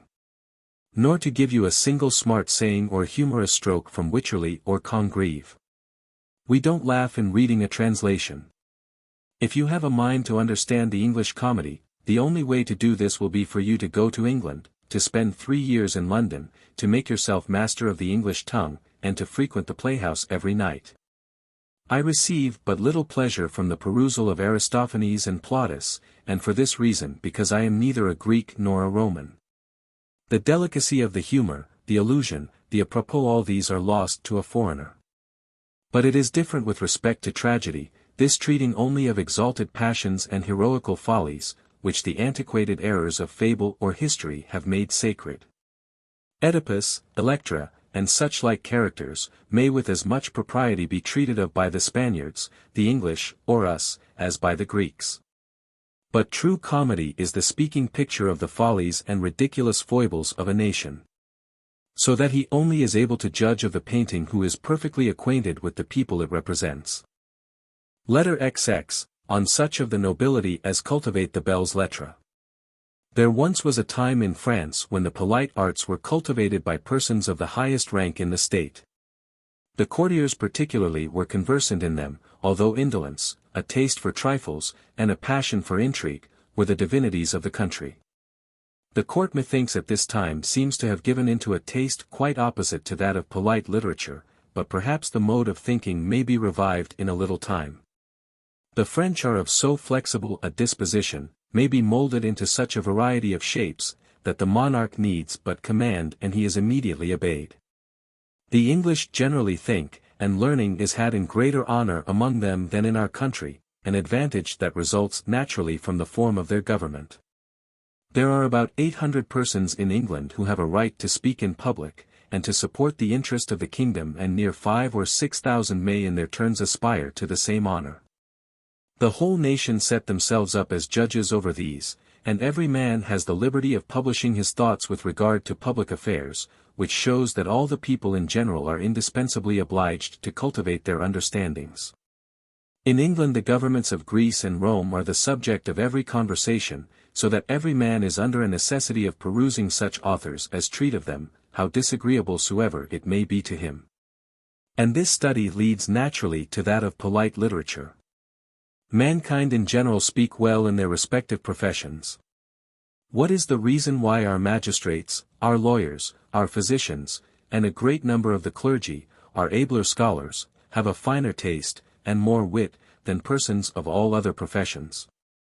The reason is, because their condition of life requires a cultivated and enlightened mind, in the same manner as a merchant is obliged to be acquainted with his traffic. Not long since an English nobleman, who was very young, came to see me at Paris on his return from Italy. He had written a poetical description of that country, which, for delicacy and politeness, may vie with anything we meet with in the Earl of Rochester, or in our Chow Lu, our Saracen, or Chapelle. The translation I have given of it is so inexpressive of the strength and delicate humor of the original, that I am obliged seriously to ask pardon of the author and of all who understand English. However, as this is the only method I have to make his lordship's verses known, I shall here present you with them in our tongue. Chui je donc vu dans l'Italie. Orgueil, astuce, et pauvreté, grands compliments, peu de bonté beaucoup de cérémonie. L'extravagant comédie que sauvant l'Inquisition but qu'on nomme religion mais chui ci nous nommens folie. La nature en vain bien faisant but enricher ses le charmans, des prétraces la main désolante étouffe ses plus beaux présents. Les monseigneurs, soy disons grands, sols dans leurs palais magnifiques y sont d'illustres fainéants, sans argent, et sans domestiques. Pour les petits, sans liberté, martyrs du joug que les domini, ils ont fait voyou de pauvreté, priant Dieu par oisivit et toujours jeûnant par famine. Ces beaux le du pape béni semblant habites par les diables. Et les habitants misérables sont damnés dans le paradis. Letter XXII, on the Earl of Rochester and Mr. Waller. The Earl of Rochester's name is universally known. Mr. d'Este. Evremont has made very frequent mention of him, but then he has represented this famous nobleman in no other light than as the man of pleasure, as one who was the idol of the fair. But, with regard to myself, I would willingly describe in him the man of genius, the great poet. Among other pieces which display the shining imagination his lordship only could boast, he wrote some satires on the same subjects as those our celebrated Boileau made choice of.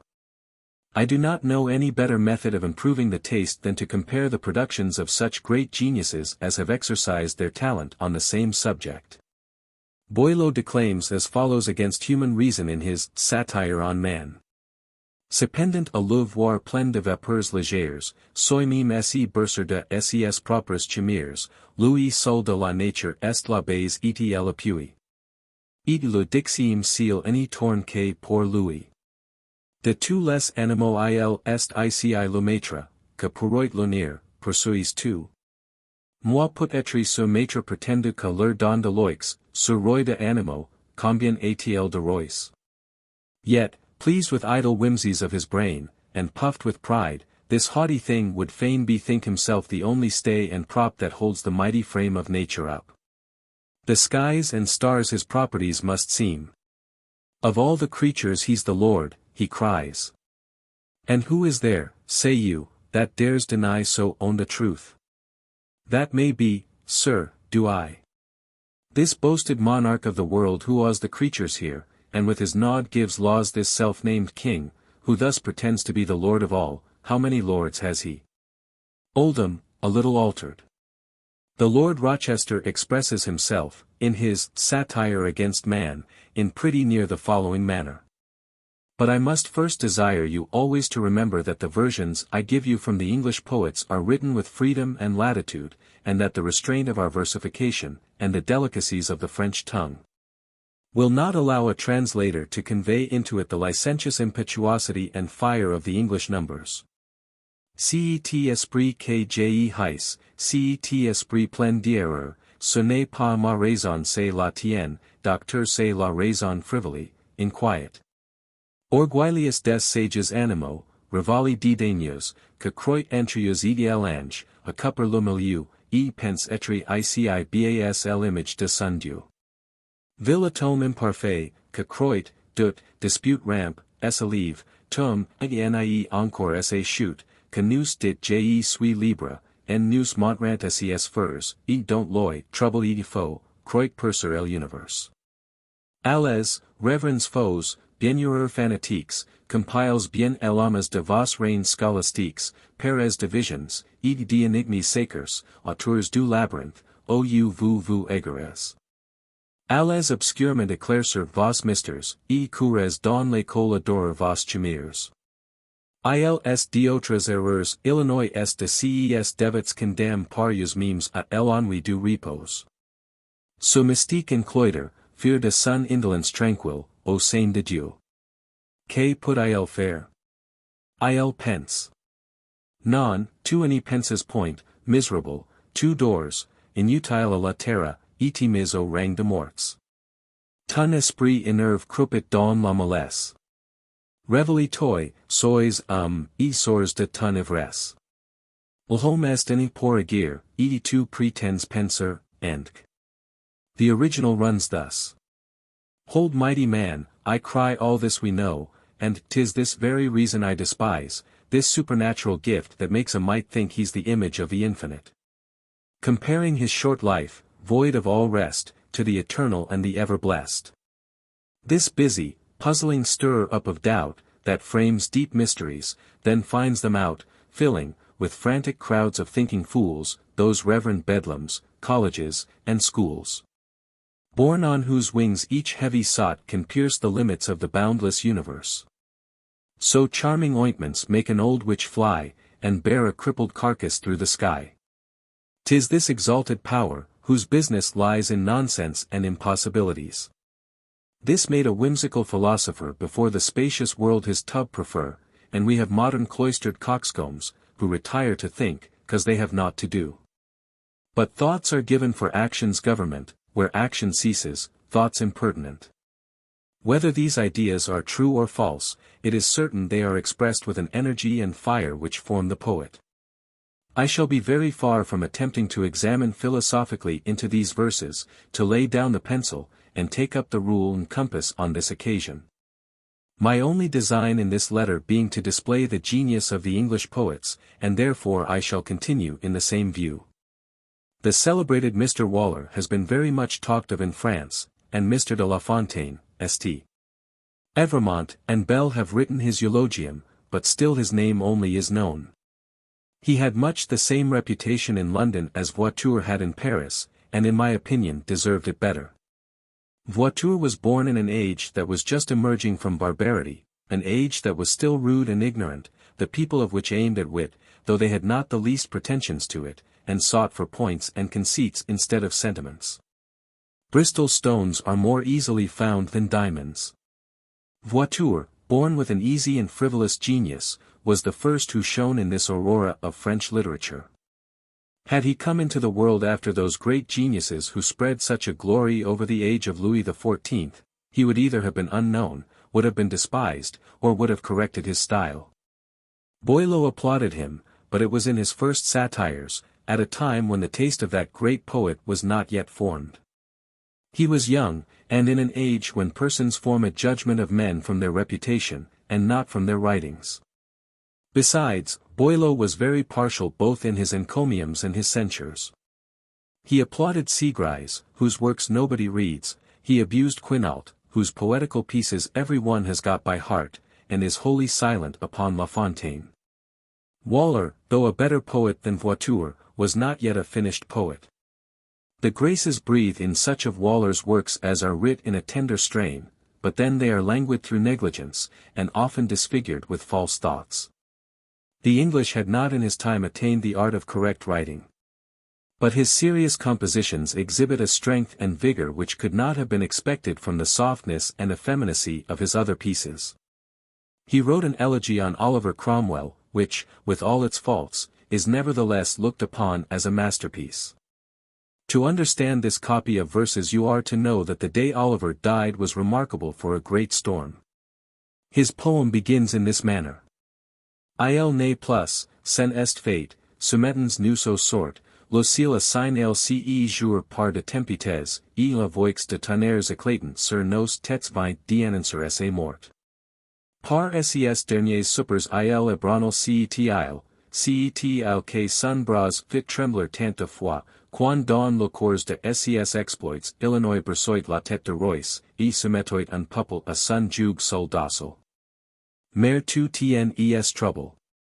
O mère tes flots emu semblant dire en grandant aux plus lointains rivages que l'effroi de la terre et ton maître n'est plus.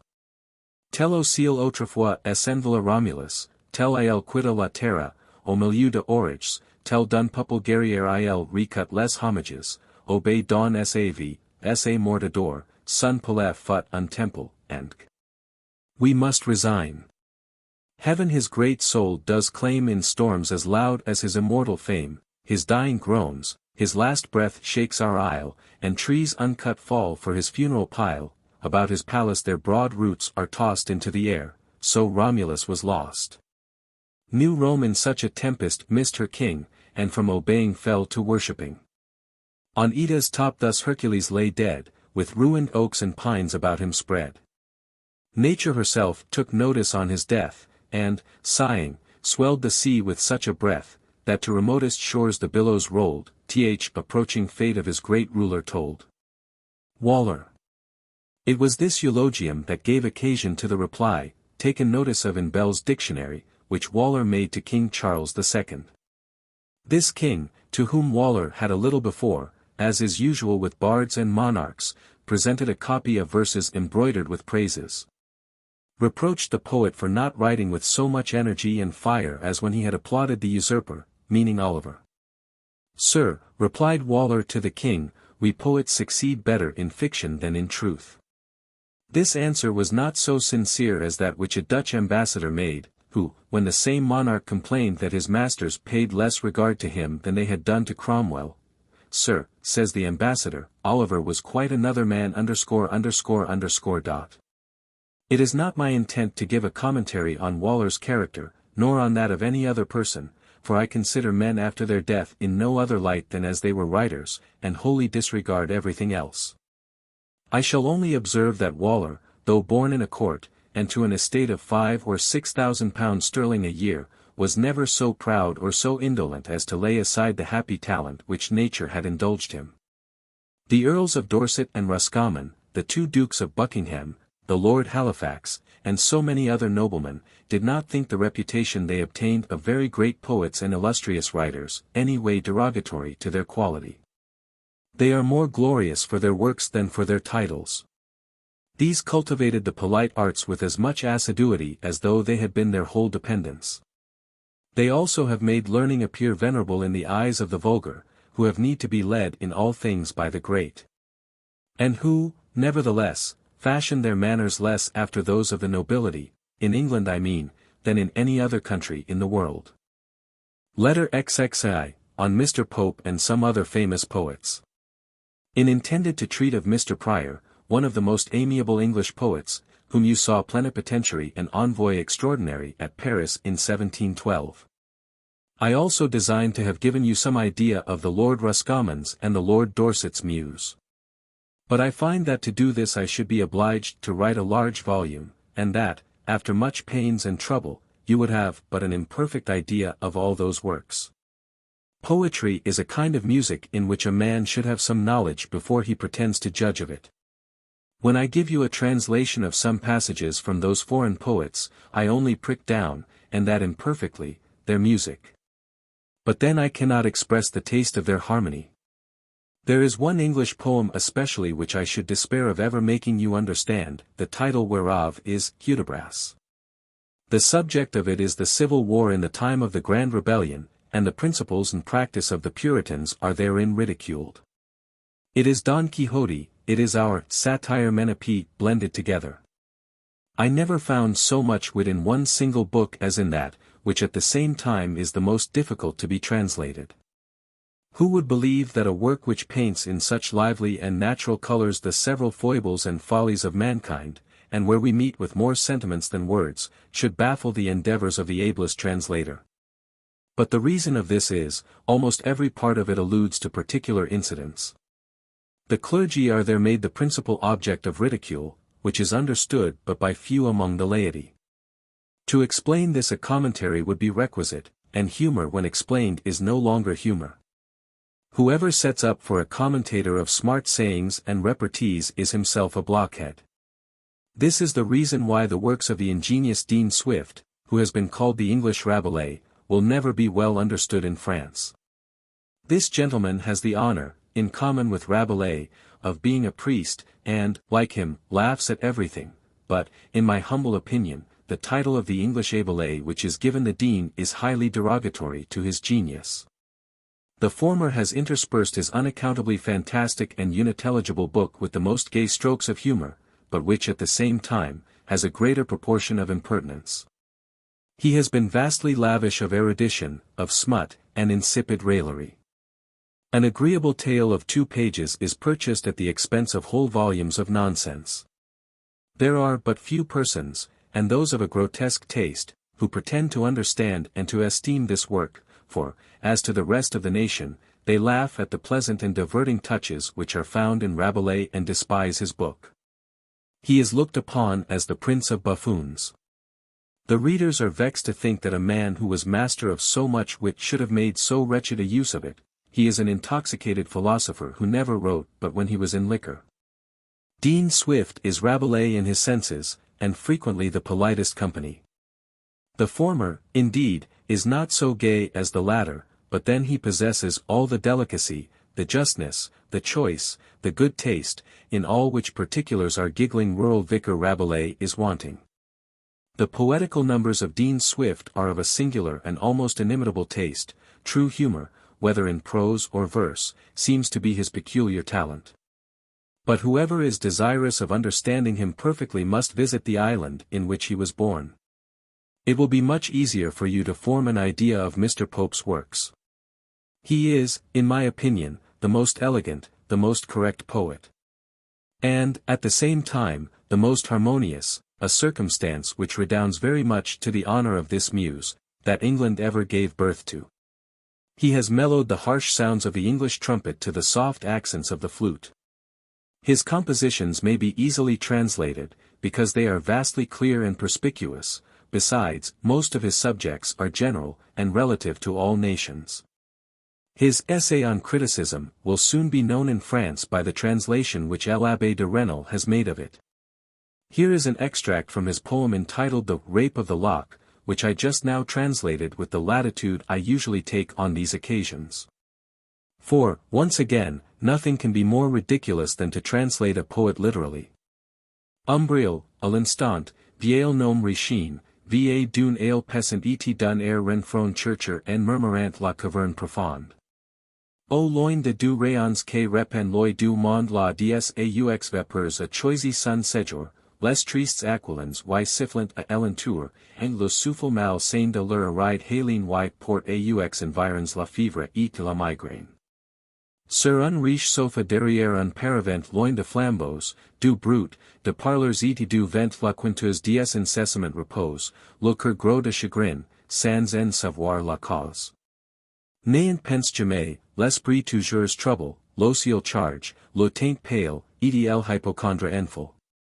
La médecine envie, esthétise opers d'el, vieil spectre féminin, décrépit pucelle, avec un air devet de Kyrant son prochain, et chansonnant les gens l'évangile à la main. Sur un lit plein de fleurs négligemment panchi un jeune but non loin d'el est couché, c'est à l'affectation que grasse en parlant, écoute sans entendre, et lorne en regardant. Que rugit sans pudeur, et rit de tout sans joie, de cent mots différents pretend chuel est la proie, et plein de santé sous le rouge et le fard, c'est plaint avec mollesse, et pame avec art.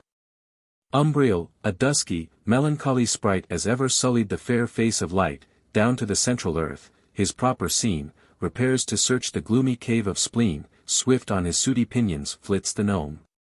And in a vapor reached the dismal dome, no cheerful breeze this sullen region knows, the dreaded east is all the wind that blows. Here, in a grotto, sheltered close from air, and screened in shades from day's detested glare, she sighs for ever on her pensive bed, Pain at her side, and Megrim at her head, 2 handmaids wait the throne. Alike in place, but differing far in figure and in face, here stood ill nature, like an ancient maid, her wrinkled form in black and white arrayed, with store of prayers for mornings, nights, and noons her hand is filled, her bosom with lampoons. Their affectation, with a sickly mien, shows in her cheek the roses of 18, practised to lisp, and hang the head aside, faints into airs, and languishes with pride. On the rich quilt sinks with becoming woe, wrapped in a gown, for sickness and for show. This extract, in the original, not in the faint translation I have given you of it, may be compared to the description of la mollesse, softness or effeminacy, in Boileau's Lutrin. Methinks I now have given you specimens enough from the English poets. I have made some transient mention of their philosophers, but as for good historians among them, I don't know of any, and, indeed, a Frenchman was forced to write their history. Possibly the English genius, which is either languid or impetuous, has not yet acquired that unaffected eloquence, that plain but majestic air which history requires. Possibly too, the spirit of party which exhibits objects in a dim and confused light may have sunk the credit of their historians. One half of the nation is always at variance with the other half. I have met with people who assured me that the Duke of Marlborough was a coward, and that Mr. Pope was a fool. Just as some Jesuits in France declare Pascal to have been a man of little or no genius, and some Jansenists affirm Father Bourdelot to have been a mere babbler. The Jacobites consider Mary Queen of Scots as a pious heroine, but those of an opposite party look upon her as a prostitute, an adulteress, a murderer. Thus the English have memorials of the several reigns, but no such thing as a history. There is, indeed, now living, one Mr. Gordon. The public are obliged to him for a translation of Tacitus, who is very capable of writing the history of his own country, but Rapin de Thoyres got the start of him.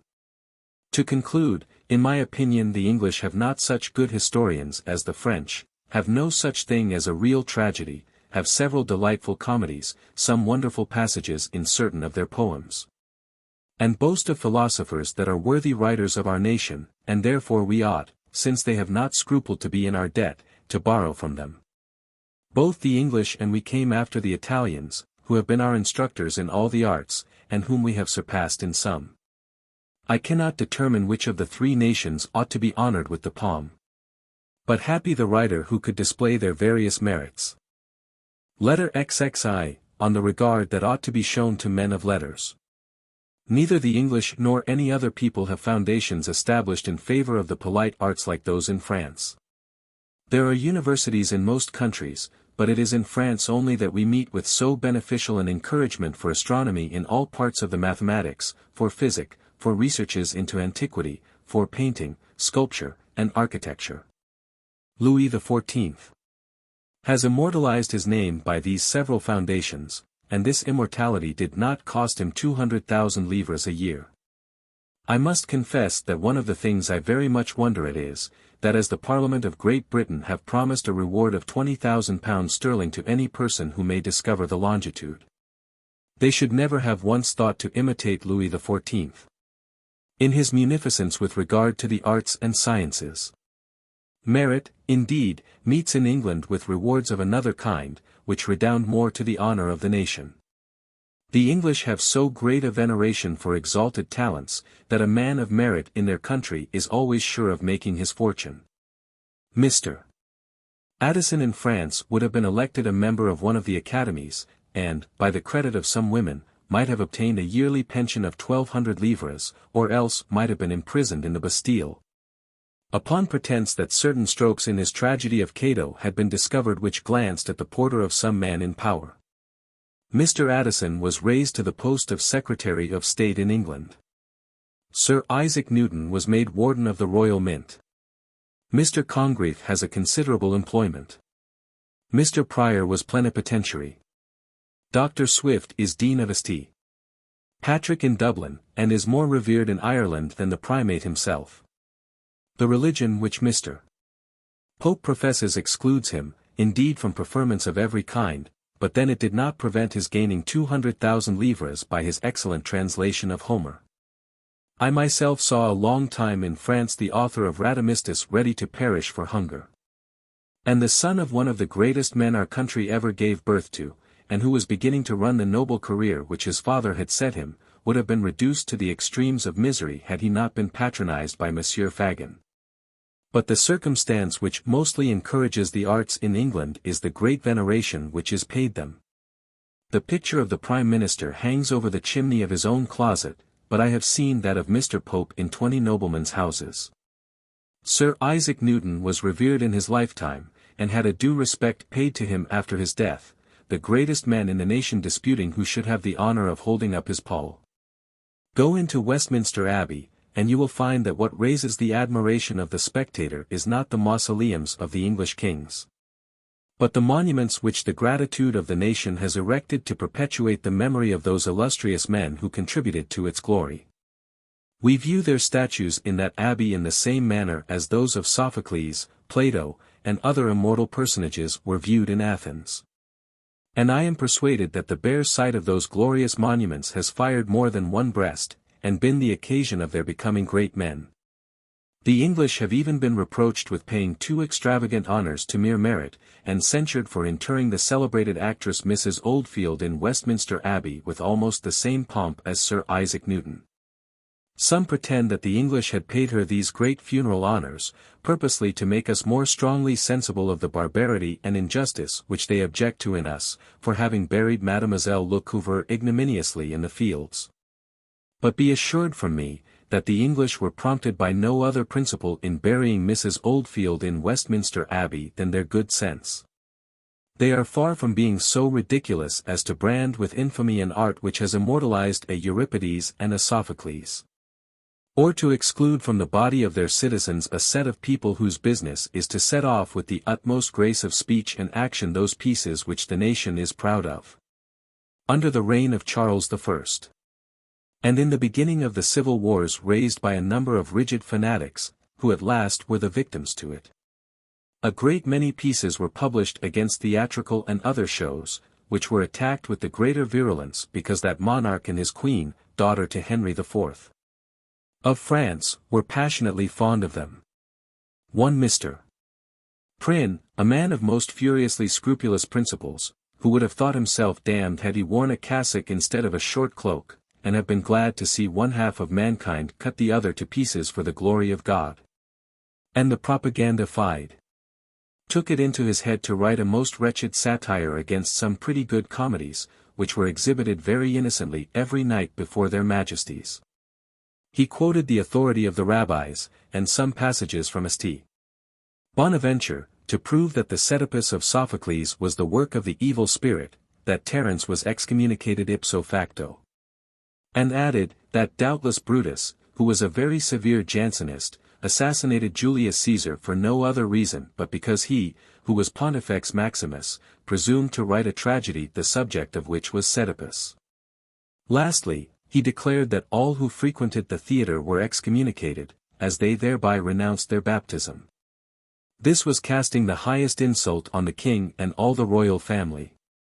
And as the English loved their prince at that time, they could not bear to hear a writer talk of excommunicating him, though they themselves afterwards cut his head off.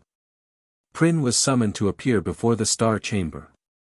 His wonderful book, from which Father Lebrun stole his, was sentenced to be burnt by the common hangman, and himself to lose his ears. His trial is now extant. The Italians are far from attempting to cast a blemish on the opera, or to excommunicate Signor Senesino or Signora Cazzoni. With regard to myself, I could presume top wish that the magistrates would suppress I know not what contemptible pieces written against the stage. For when the English and Italians hear that we brand with the greatest mark of infamy an art in which we excel, that we excommunicate persons who receive salaries from the king, that we condemn as impious a spectacle exhibited in convents and monasteries, that we dishonor sports in which Louis XIV and Louis XV performed as actors, that we give the title of the devil's works to pieces which are received by magistrates of the most severe character, and represented before a virtuous queen. When, I say, foreigners are told of this insolent conduct, this contempt for the royal authority, and this Gothic rusticity which some presume to call Christian severity, what an idea must they entertain of our nation? And how will it be possible for them to conceive, either that our laws give a sanction to an art which is declared infamous, or that some persons dare to stamp with infamy an art which receives a sanction from the laws, is rewarded by kings, cultivated and encouraged by the greatest men, and admired by whole nations? And that Father Lebrun's impertinent libel against the stage is seen in a bookseller's shop standing the very next to the immortal labors of Racine, of Corneille, of Molière, and Lettres, on the Royal Society and other academies. The English had an Academy of Sciences many years before us, but then it is not under such prudent regulations as ours, the only reason of which very possibly is because it was founded before the Academy of Paris. For had it been founded after, it would very probably have adopted some of the sage laws of the former and improved upon others. Two things, and those the most essential to man, are wanting in the Royal Society of London, I mean rewards and laws. A seat in the Academy at Paris is a small but secure fortune to a geometrician or a chemist, but this is so far from being the case at London, that the several members of the Royal Society are at a continual, though indeed small expense. Any man in England who declares himself a lover of the mathematics and natural philosophy, and expresses an inclination to be a member of the Royal Society, is immediately elected into it. But in France it is not enough that a man who aspires to the honor of being a member of the Academy, and of receiving the royal stipend, has a love for the sciences, he must at the same time be deeply skilled in them, and is obliged to dispute the seat with competitors who are so much the more formidable as they are fired by a principle of glory, by interest, by the difficulty itself, and by that inflexibility of mind which is generally found in those who devote themselves to that pertinacious study, the mathematics.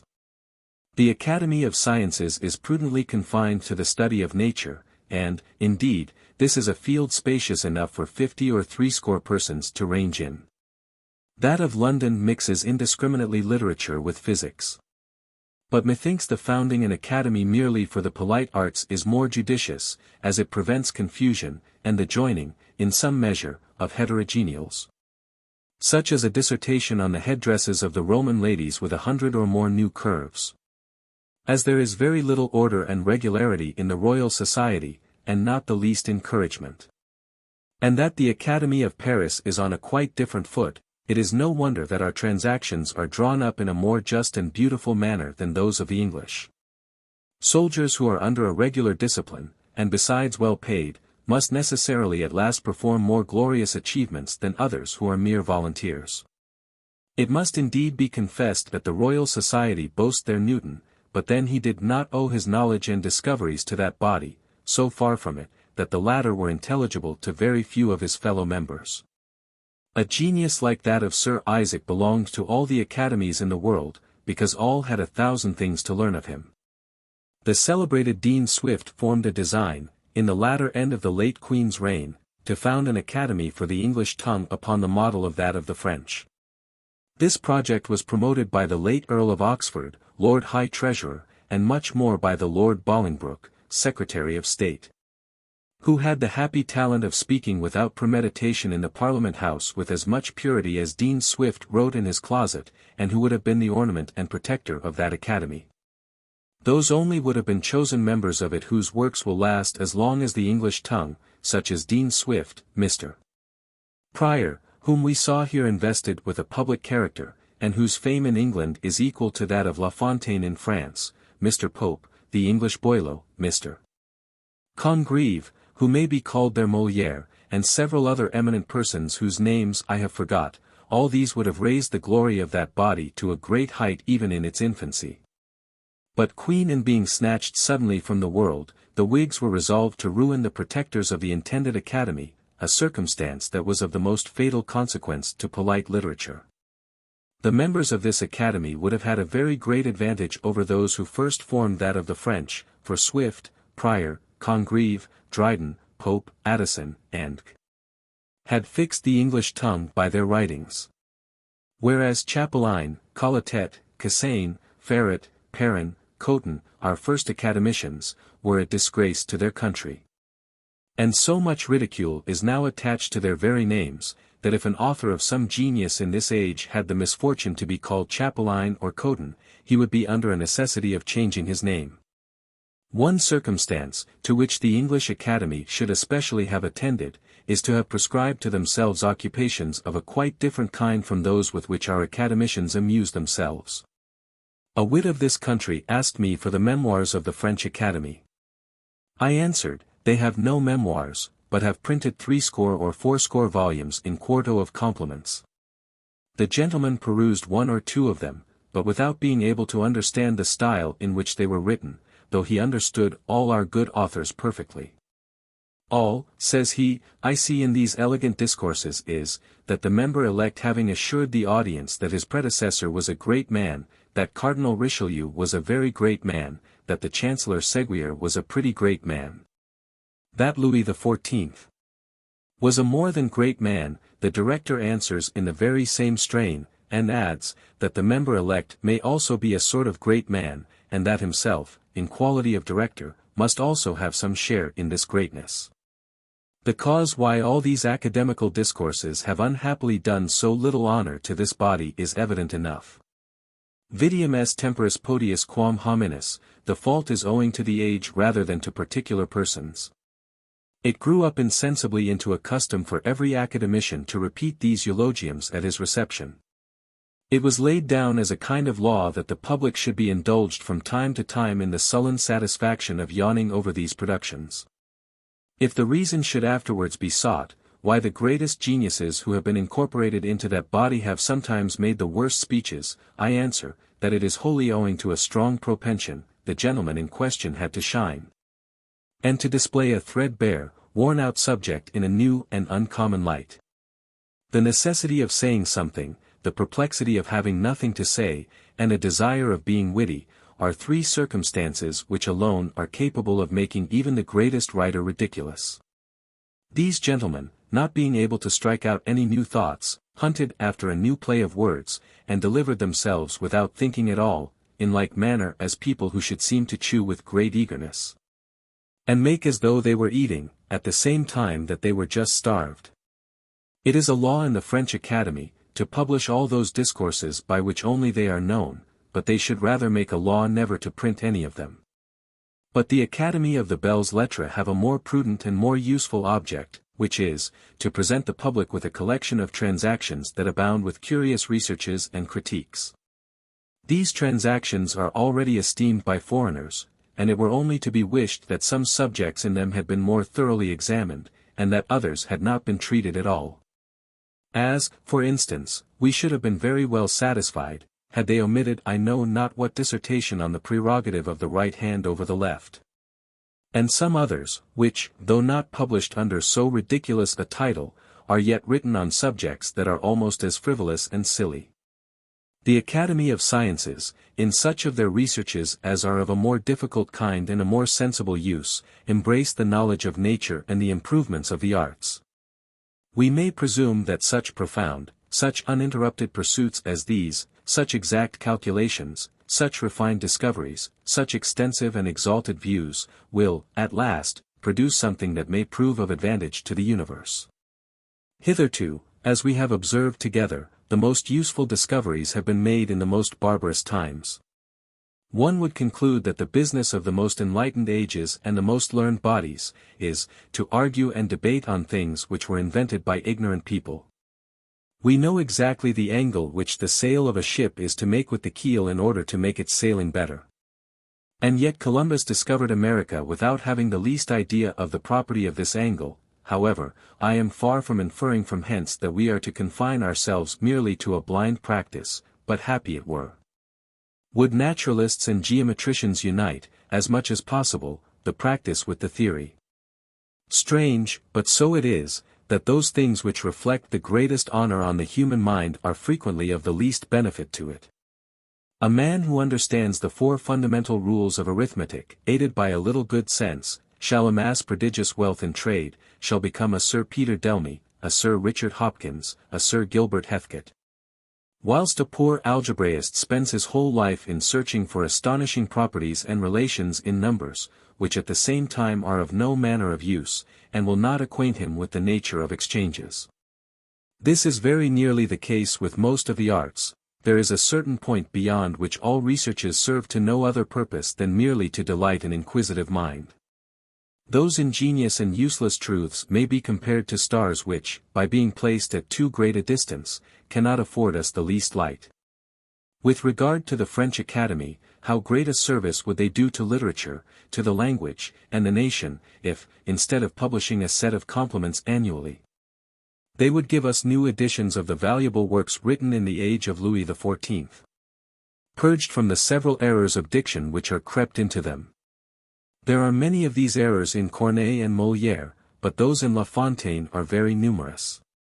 Such as could not be corrected might at least be pointed out. By this means, as all the Europeans read those works, they would teach them our language in its utmost purity which, by that means, would be fixed to a lasting standard. And valuable French books being then printed at the king's expense, would prove one of the most glorious monuments the nation could boast. I have been told that Boileau formerly made this proposal, and that it has since been revived by a gentleman eminent for his genius, his fine sense and just taste for criticism. But this thought has met with the fate of many useful projects, of being applauded and neglected.